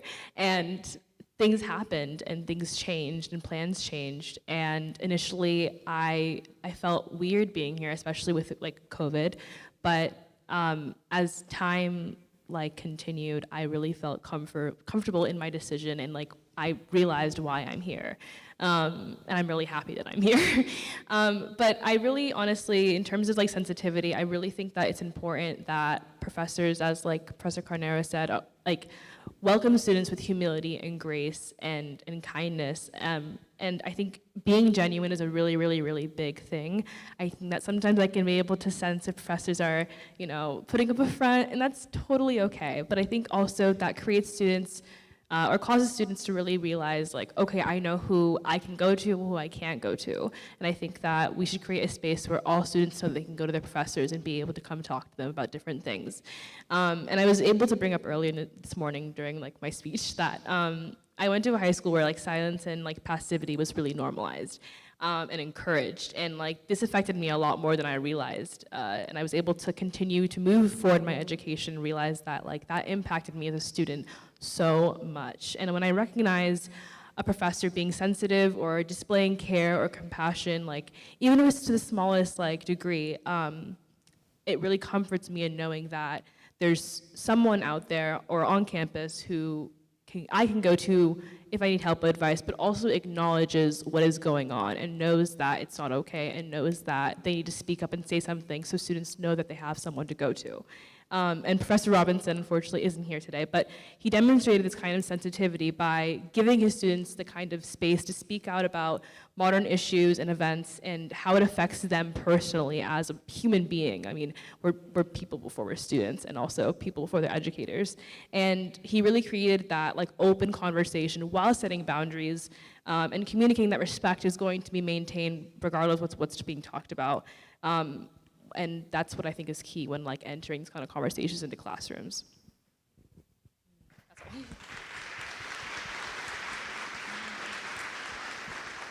Thanks to the three of you for that.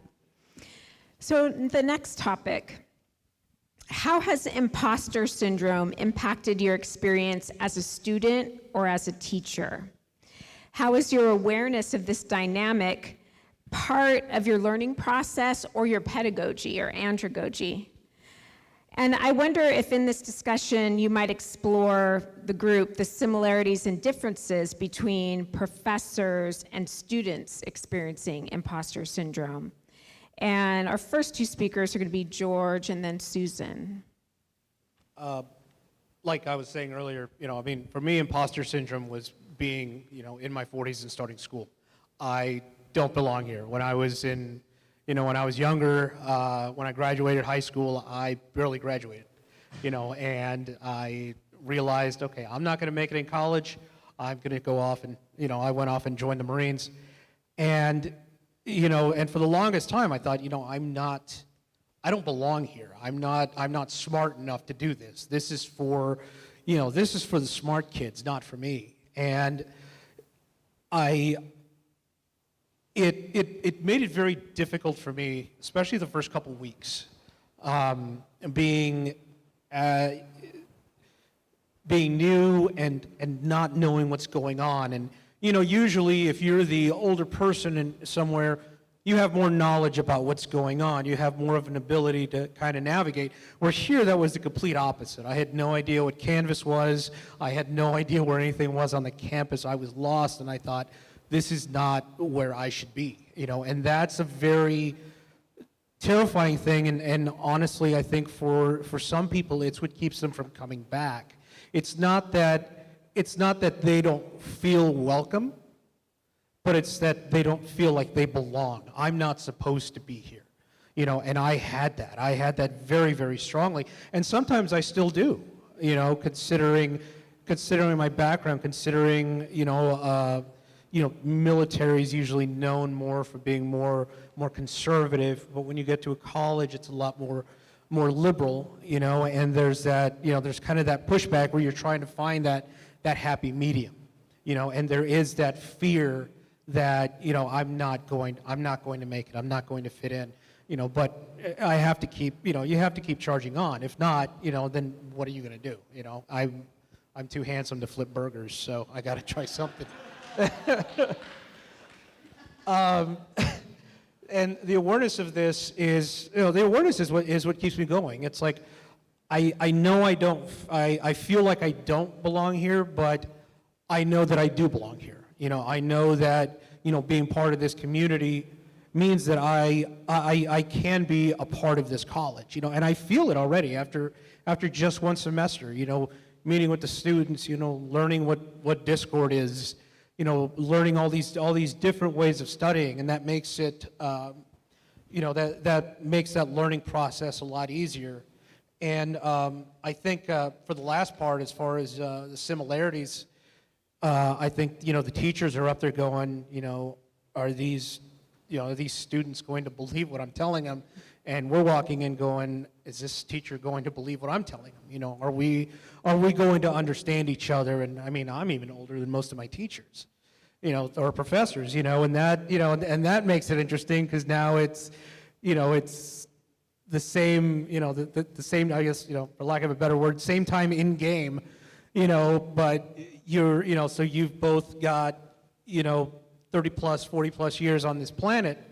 You've made up your minds, and you're trying, they're trying to teach us a new way of thinking, and we're trying to, to teach them, that, hey, we can agree to disagree. We can have these simple conversations, and I think that, you know, like I said, just because I felt that I didn't belong, it doesn't mean that I don't belong. I feel I belong here. I love coming here.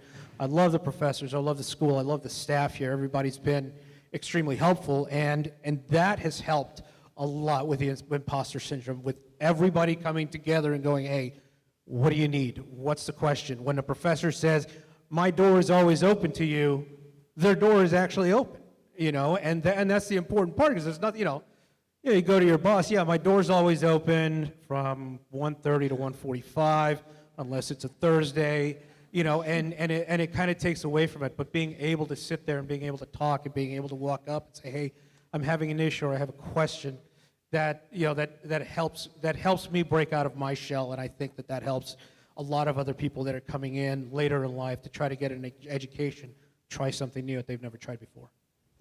Thank you, George.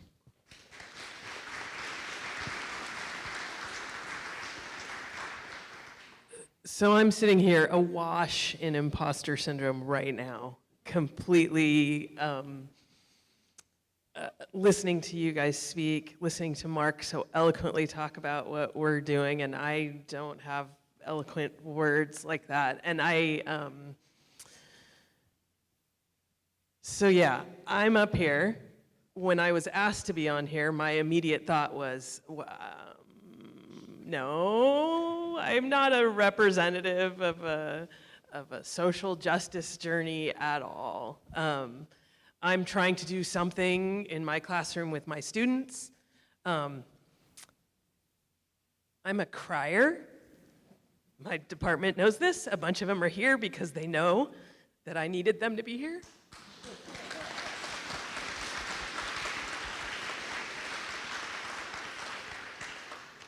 My students know this too.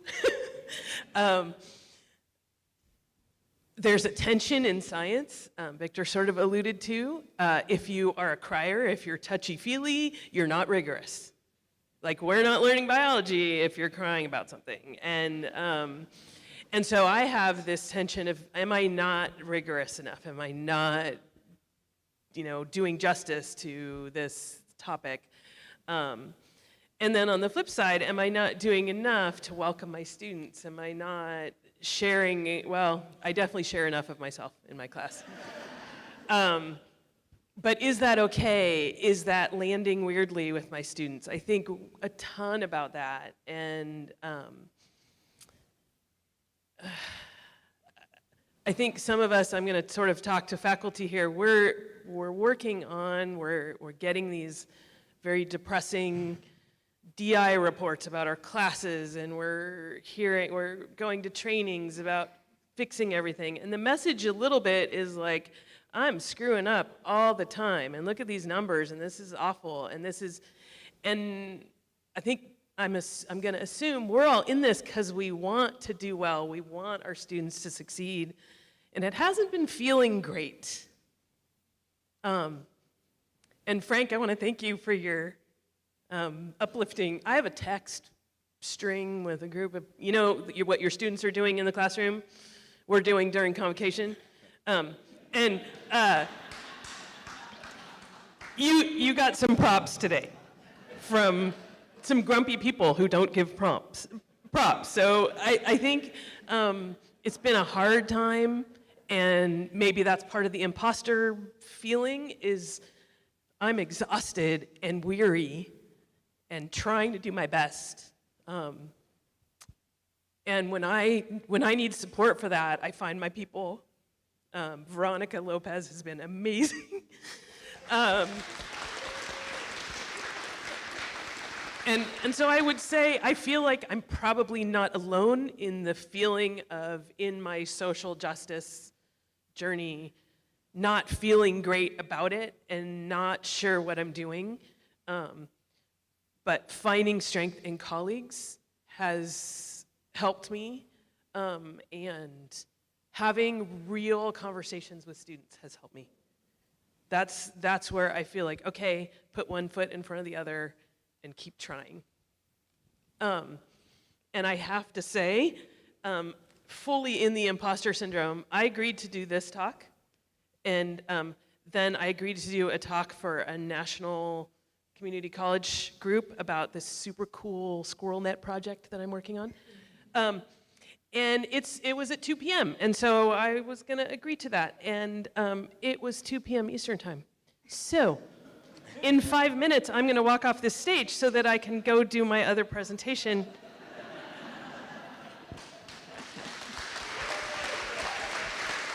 Thanks for being here.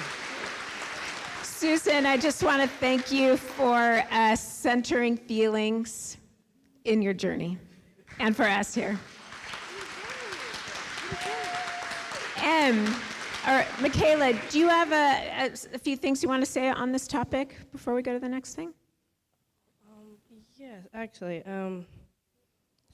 Just a little something. A lot of like the struggles that I had in school made me feel like just uncut for like the school system as a whole. I'm very much like a history nerd, and I love to look at like bottom up, the root of things. And so when I was like learning about the histories of schools and just how they impact schools today, I was like, and like looking at that in terms of like, why am I struggling so much in school? I just was like, man, I really don't feel cut out like for this. Like this is not like me, and I'm not cut out for this. And then when I would have like teachers or students be like, wow, you're so smart, or like, you know, praising me in any sort of way, I knew all the hours that I struggled and I like fell apart over like a math question or something. And I just like was like, man, I can't do this. I'm not gonna be able to do this. And then like I rushed it in like 5 seconds until it had to be due. And so when people would say that, I'd be like, no, I'm not. I was just struggling, and then I just threw something on the paper, and then like, of course I love history, so relating that, I was like, man, maybe if I look through history I can figure out what's going on. And it just like, I was like, man, this is just kind of confirming like I'm just not cut out for school. And then when I learned the term imposter syndrome, I was like, oh, okay, so well, that's what's going on here. And actually maybe I am cut out for school, maybe I'm just cut out for it in a different way. And so that's one thing that's really helped me with imposter syndrome, struggle with all the time, struggling with it right now in this moment, but helping me realize like, oh, it's just, I have to move about it differently. I have to move about the school system, I have to move about my classes, like learning all that just differently, and that's okay. So yeah. Thank you, Michaela. So Susan, do you have time to stay for a response to one more question? Okay. Yep. How have you changed as a teacher? What did you do to start this change? How did it feel at the beginning, and how does it feel now? And what thoughts do you have to offer to other teachers wherever they may be on this journey? So I think I sort of alluded to some of that already. I'm a pack animal. I like to work with other people. I learn best in community. And so sort of finding the people that are interested in the same conversations has been really important to me. The biology department has done some work over the last year, led by Veronica and Jeff, to have some conversations that are hard to have. And so that's been really important for me. A lot of slowing down, talking to my students,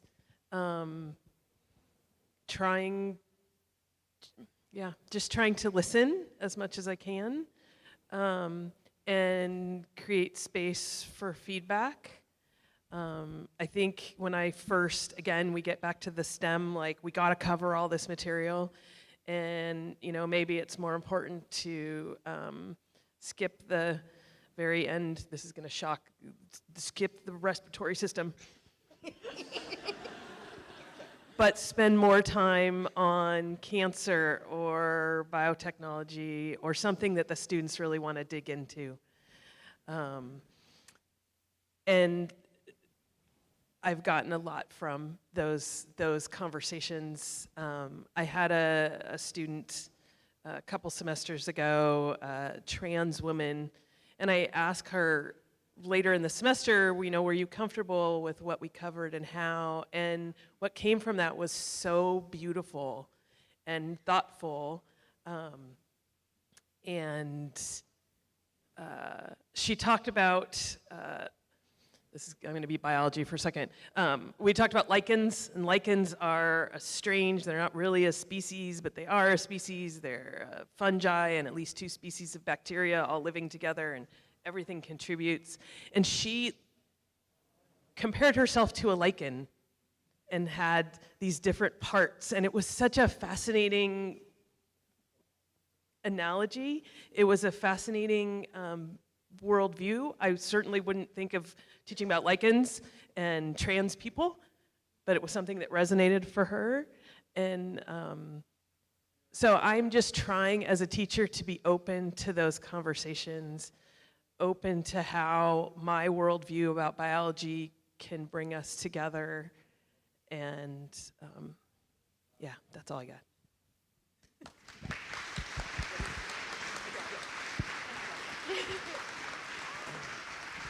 Goodbye, Susan. Thank you. Victor.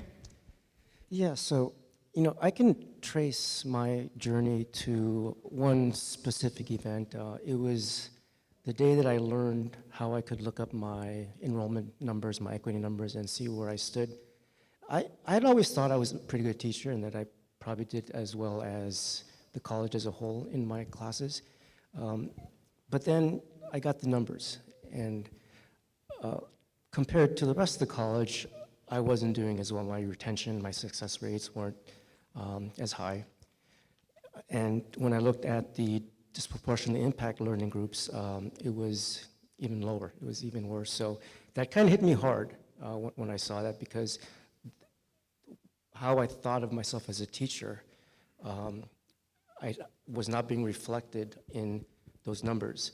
So that's when I decided, okay, I need to do something to change what's happening in my classes. And I just started, at this time it was mostly Zoom because during the pandemic, I started attending the workshops where they talked about equity, they talked about certain things you can do in your class.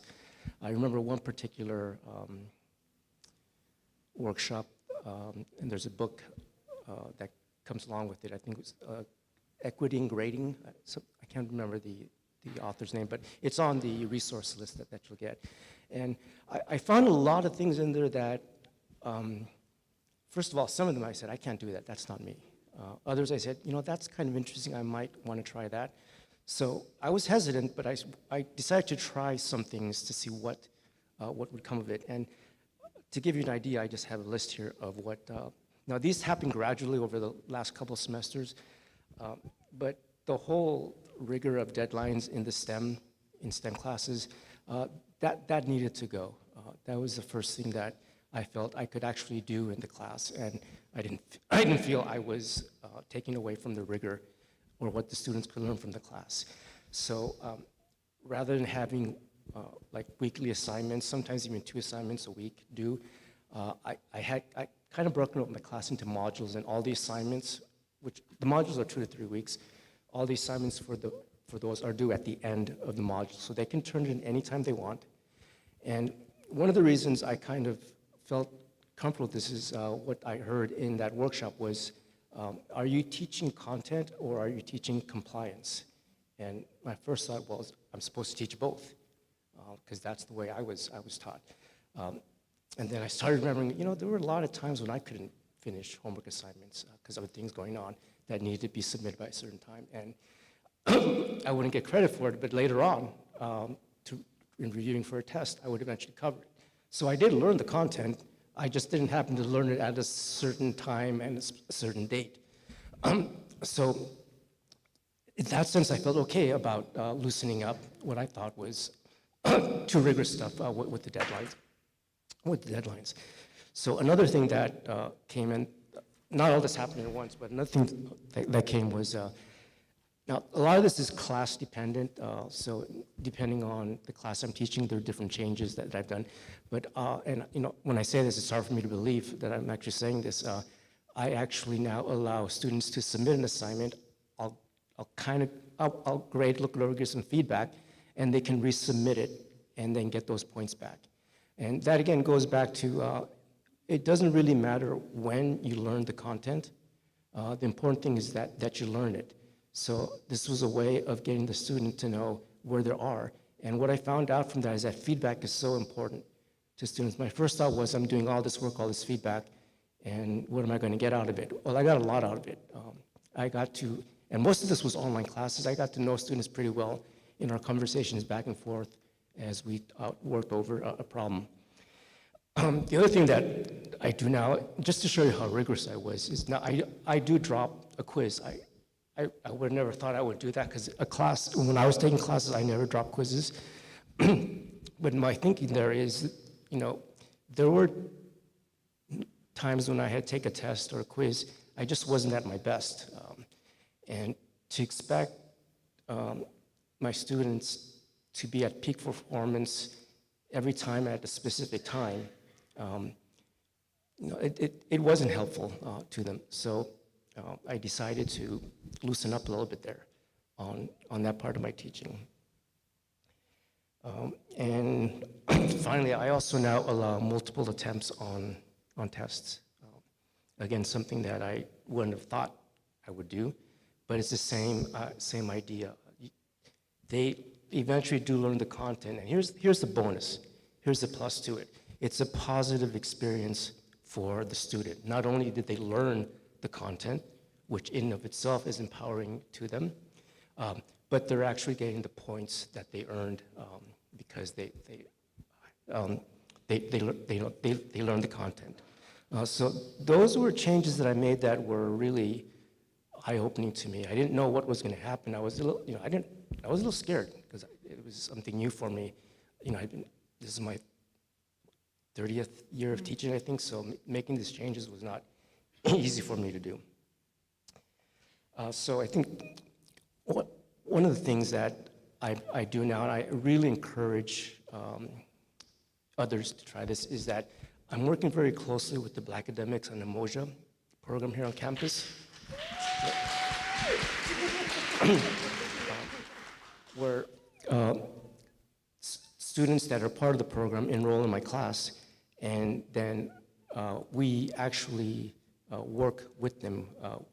I meet with, I think Tara Reynolds and Kim Harrell are the ones that I meet with, and we talk about the students. I give them updates, and then if there's any talking or any encouragement that needs to be done, you know, I can do my part, but they can also do their part. So that's worked really, really well. I really get to know the students in the class, and I've done this for 2 semesters, and I know 2 data points don't tell the story, but so far it's really good. My retention rate for these Black Academics and Umoja students is 80%, and that's so much higher.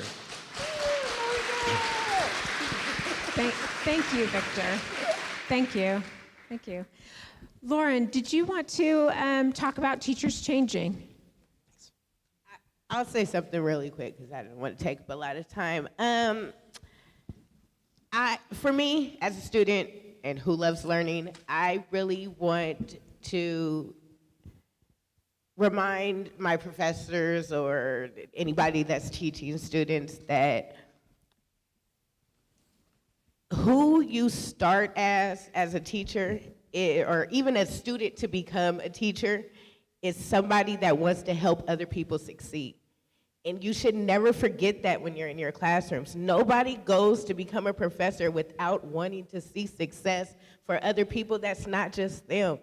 And I like Professor Zarate said, I have had professors that were lenient when it came to grades. And I learned more in their class, and I appreciated it. I suffer from anxiety. Do you know what it's like when you have rigorous professors and you're taking, like this semester I'm taking 18, another semester I took 17 units. Like, do you know what that's like to have anxiety and actually have a teacher that's breathing down your neck to turn into an assignment as if you have nothing else going on in your life? Like, this is not realistic. And I just want teachers to remember to be realistic with students. We're all people. We all have issues. We all live lives. But to expect someone to drop everything going on in their life to make your deadline so that you make sure they're perfectly assimilated to this system that people want people to be assimilated to, is not realistic. And reality should matter in a college campus because we all have to live together work together and be around each other. I don't know how else to say that. Yeah, thank you. Thank you. So I don't see any questions coming into the Google form right now. We have about 8 more minutes of the panel. If you do have questions, go ahead and submit them. But I'm going to try, we're going to kind of close this out. I'm going to call on some of you. So we had a question or a topic about professors engaging honestly with students, particularly around discrimination and microaggressions. And Warda or Mark, I wanted to know if either of you wanted to talk for a minute or two on that. I'll go first. So I think when answering this question, I'm speaking as a Black woman. I think I just have to say that, who has experienced professors and teachers who have not engaged honestly or really tried to speak about issues of discrimination, racism, or microaggressions. And in all honesty, it hurts. It does hurt my feelings. And I don't like communicating that because I don't want to hurt their feelings, but dismissing it and pretending it never happened or it's not real doesn't really do anything. It does way more harm than good, I believe. And it means a lot to me when professors speak about issues of discrimination, prejudice, microaggressions, because they're acknowledging that what many students are facing on campus or in their lives, and it's happening and it's real. And I think to whatever capacity, I think it's really important that we should have these discussions and say something, as it really shows that you care. I think that's just the smallest act of kindness that you could do. And again, small acts like this demonstrate solidarity and compassion, which I can't speak for all, but a lot of students really need as they go through their educational journeys. Professor Robinson, again, who's unfortunately not here this morning, but has acknowledged past and present issues of racism and discrimination throughout his courses that I've taken, and he really works to integrate it into his courses by adding books and articles that we can read and then enter class and talk about it in a discussion/seminar kind of style, which is really I think productive and helpful. And really opens the floor for an honest and open conversation. He wants us to share how we feel regardless of what we're saying, and again respect and boundaries are set so that way this conversation is regulated in a way, but also known that you can say things and you can be honest and say how you feel. And really just creating a safe space for students to share how they feel and share their story. And this was the first time that I experienced this and really, really appreciated it. And it really set the standard for what I expect for the future in other courses that I take with professors. I'll stop there. Thank you.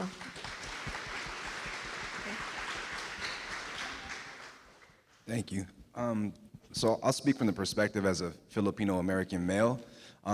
Growing up, I feel like I lived a very muted experience in terms of not being able to share things that bothered me with older people or with siblings or with other people from my community because I didn't want to be perceived as whining, right?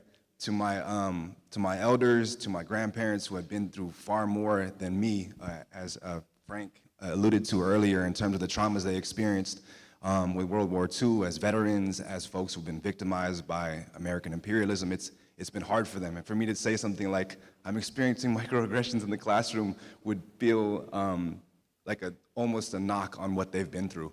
So to create experiences in the classroom where we normalize having that conversation and discourse, I think for folks who live in this space, I think Jeff Chang calls the in-betweens, right? I think conversations on race can feel a lot like a white and black dichotomy at many times. For folks who live in the in-betweens, to share their experience and narratives in the classroom, it normalizes this idea that a lot of us, BIPOC folks specifically, are experiencing a world that is different, right? A world that is, in many cases, harmful and traumatic, and we have to unpack that. Otherwise, we become adults who also are afraid to share their experiences with children that, in many cases, carry on that trauma in how we parent and how we deal with our loved ones and all that kind of stuff. But I think the silence also normalizes systems of oppression and institutions of oppression in many ways. And I think challenging openly and critiquing systems of empire, white supremacy, dangerous forms of capitalism, sexism, patriarchy in the classroom and leaving a very open space for that is a healthy way to challenge the system and to create more advocates for change. I used to think that it was my job to convert everybody into an ethnic studies person and into a sociologist. And I realized that that's not what I have to do here, but I think there are conversations that stick with people that could inform the work that they do as nurses, as business folk, as chemists, as future entrepreneurs. And if they can carry with them these ideas and conversations that others have shared with them and build and cultivate empathy through those conversations, then they can become, in many ways, the same types of advocates and protest folks that I need in different spaces. And we can change, for lack of better words, the world in that way faster, right? So that's where I'm at. Thank you. Thank you, Mark and Warda. And Michaela, I'm going to ask you to close us out if you have something on this last topic, which is, what does a humanizing education or pedagogy look like in STEM? And if you and Victor want to talk about this together.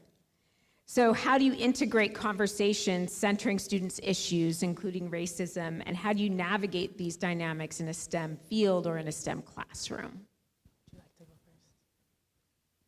Okay, I'll be quicker because I know we're running up against time here. So the one thing I do want to say, and I want to make sure this is very clear and there's no ambiguity about it as far as what I've done here. It's not about making your classes easier. So if that's what you're thinking, no, I've not changed much content in my classes. The main thing I've done is I've changed the delivery of my classes.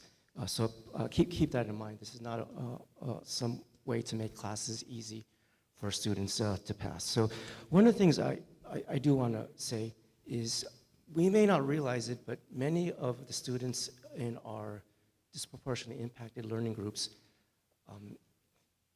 they don't feel they belong. They don't feel smart enough. And it's true in any classes that you'll have students like that. And part of what I realized I needed to do is I needed to kind of change my approach to the class so that I could be more welcoming to them. So, keep that kind of in mind. There's that quiet student that doesn't say much. If you don't make an effort to go out and speak to the student, they feel invisible, and that's not something that we would like our students to feel like. And one of the ways that I try to do this is the syllabus. I think the syllabus, I'm really starting to appreciate what I can do with the syllabus. I'm not talking about all the legalistic requirements that we've been told to have in our syllabus. I'm talking about a syllabus that is different so that the student can read it and say, wow, this class is different.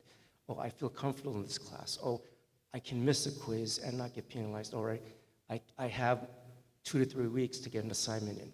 If we can make an environment in the class where the student feels, okay, I think I can handle this. I think I can get through this class. I think we go a long way to try to reach those students who really don't really think they belong in our classrooms, but they do. And one of the things way I try to bring this out is I really like bringing in the history of science in my courses. And one thing I realized is, before I made my changes, is this is how my history went from Aristotle in the BC days to Galileo in 1600s, think about that, to Newton, as if there was nothing that happened before, in between, or after. As humans, every single civilization, I'm talking about the ancient one, thousands of years ago, on all the continents, they did science. They were ingenious, very creative. I can trace my roots to the Incas in South America, and they were just amazing engineers. The landscape is mountainous, but they would build around it, they would build through it, and they had, at the time, just this amazing transportation system where they could get from one place to another, even though the terrain was mountainous. And you can go to any civilization and see what problems they faced, and they used science, they used creativity, and did all the things that we do today.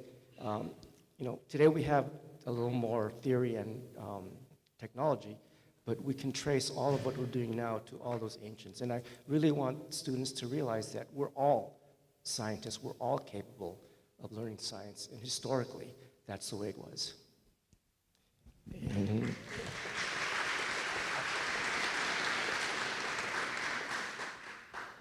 I'd say one thing that's really important is for teachers, professors in STEM to really check any prejudices and just preconceived notions about students based on their ethnicity, their race, on how they'll be able to really perform in the class. Because we joke all the time, about, oh, East Asians are so good at math, and et cetera, blah, blah, blah. You hear that joke all the time.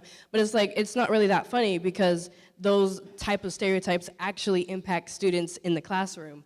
And checking that at the door before you go into the classroom really helps to then now allow those students to really feel like they belong and like they can be scientists, engineers, anything within the STEM world. And also that can lead to conversations of students figuring out, oh, these are some really cool figures within my culture that were scientists, mathematicians, engineers, etc., and really empower them in their own studies and learning whatever they want to pursue. So yeah, that's what I'll say. Thank you, Michaela, and thank you for bringing up, prejudice, bias, and things like the model minority myth that Asian Pacific Islander students live with, which impacts them negatively and tends to separate us groups from each other and impacts all of us negatively. So thank you for pointing that out. Wow. Oh, you want a last word? Yeah, I kind of want to comment on the last question. I'm so sorry. I know I'm not scripted onto the document, but I want to make a comment. So I am a psychology major, and although I've taken a lot of courses within the social science health, and something that I've acknowledged, I guess, in STEM is that, I guess this question is talking about essentially how to integrate conversations of racism into STEM courses. And I think that people don't see the intersection between I don't know, political science and race and STEM and I don't know, medicine and biology. And I've taken a lot of biology courses throughout my high school career and now. And something that I've realized is that an example, a story, is the story of Henrietta Lacks and how her cells were stolen. And I think it's really important to give credit where credit is due. And I think integrating stories like hers, for example, into classrooms is an easy way to mold and I guess kind of integrate, I guess, again, those kind of examples and conversations into courses. And I know it's uncomfortable and sometimes hard and scary, but I think that there are ways to make it seamless, and I think if you try, it will be seamless. So that's all that I wanted to add. Thank you. So I'd like to end our time up here by expressing just deep gratitude for all the panelists here on the stage gave us today. Can you join me in a round of applause?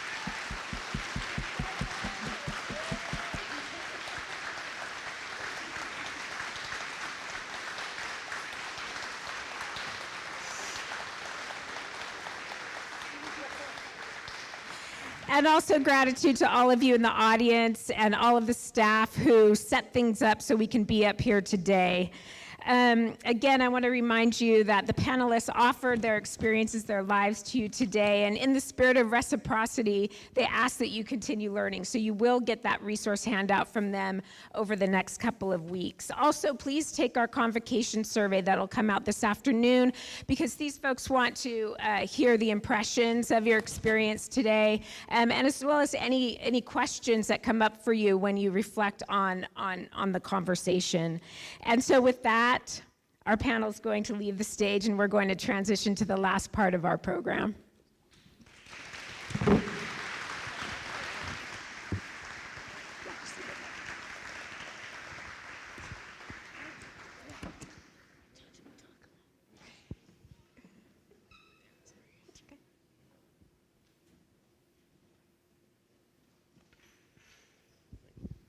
Thank you. It's that awkward moment of being the person who stands in between you and lunch.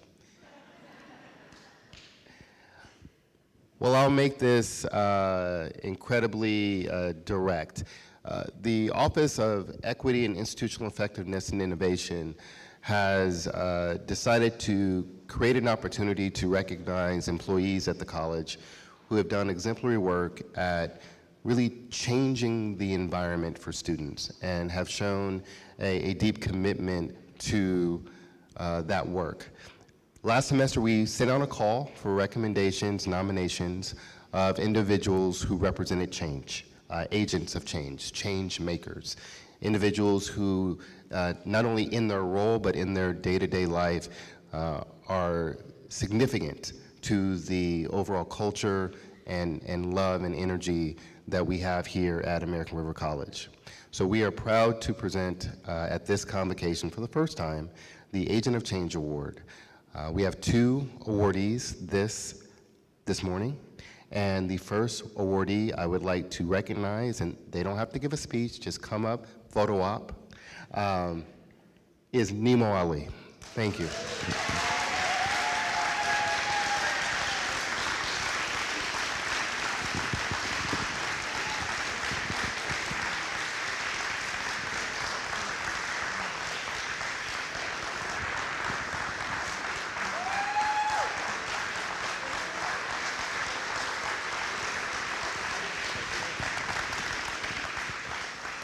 Well, you might as well stay standing. Don't do that. Not in this weather. My knees are starting. It's too much information.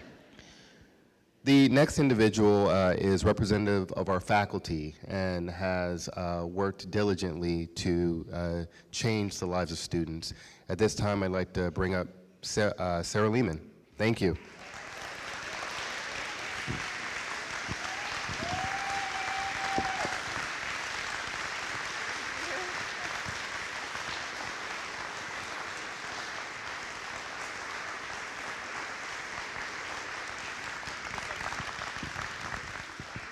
As I said, quick and painless.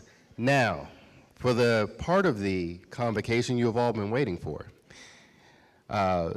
We are about to adjourn to lunch. After lunch, you are asked to engage with your department and area meetings and reflect back on the information that was shared today, the vision laid out for us by our interim president, and the opportunity that the spring semester brings to support students and really continue the great work that American River College is doing. So at this time, I'd like to say thank you, sincerely thank you, and have a great rest of your convocation. Thank you.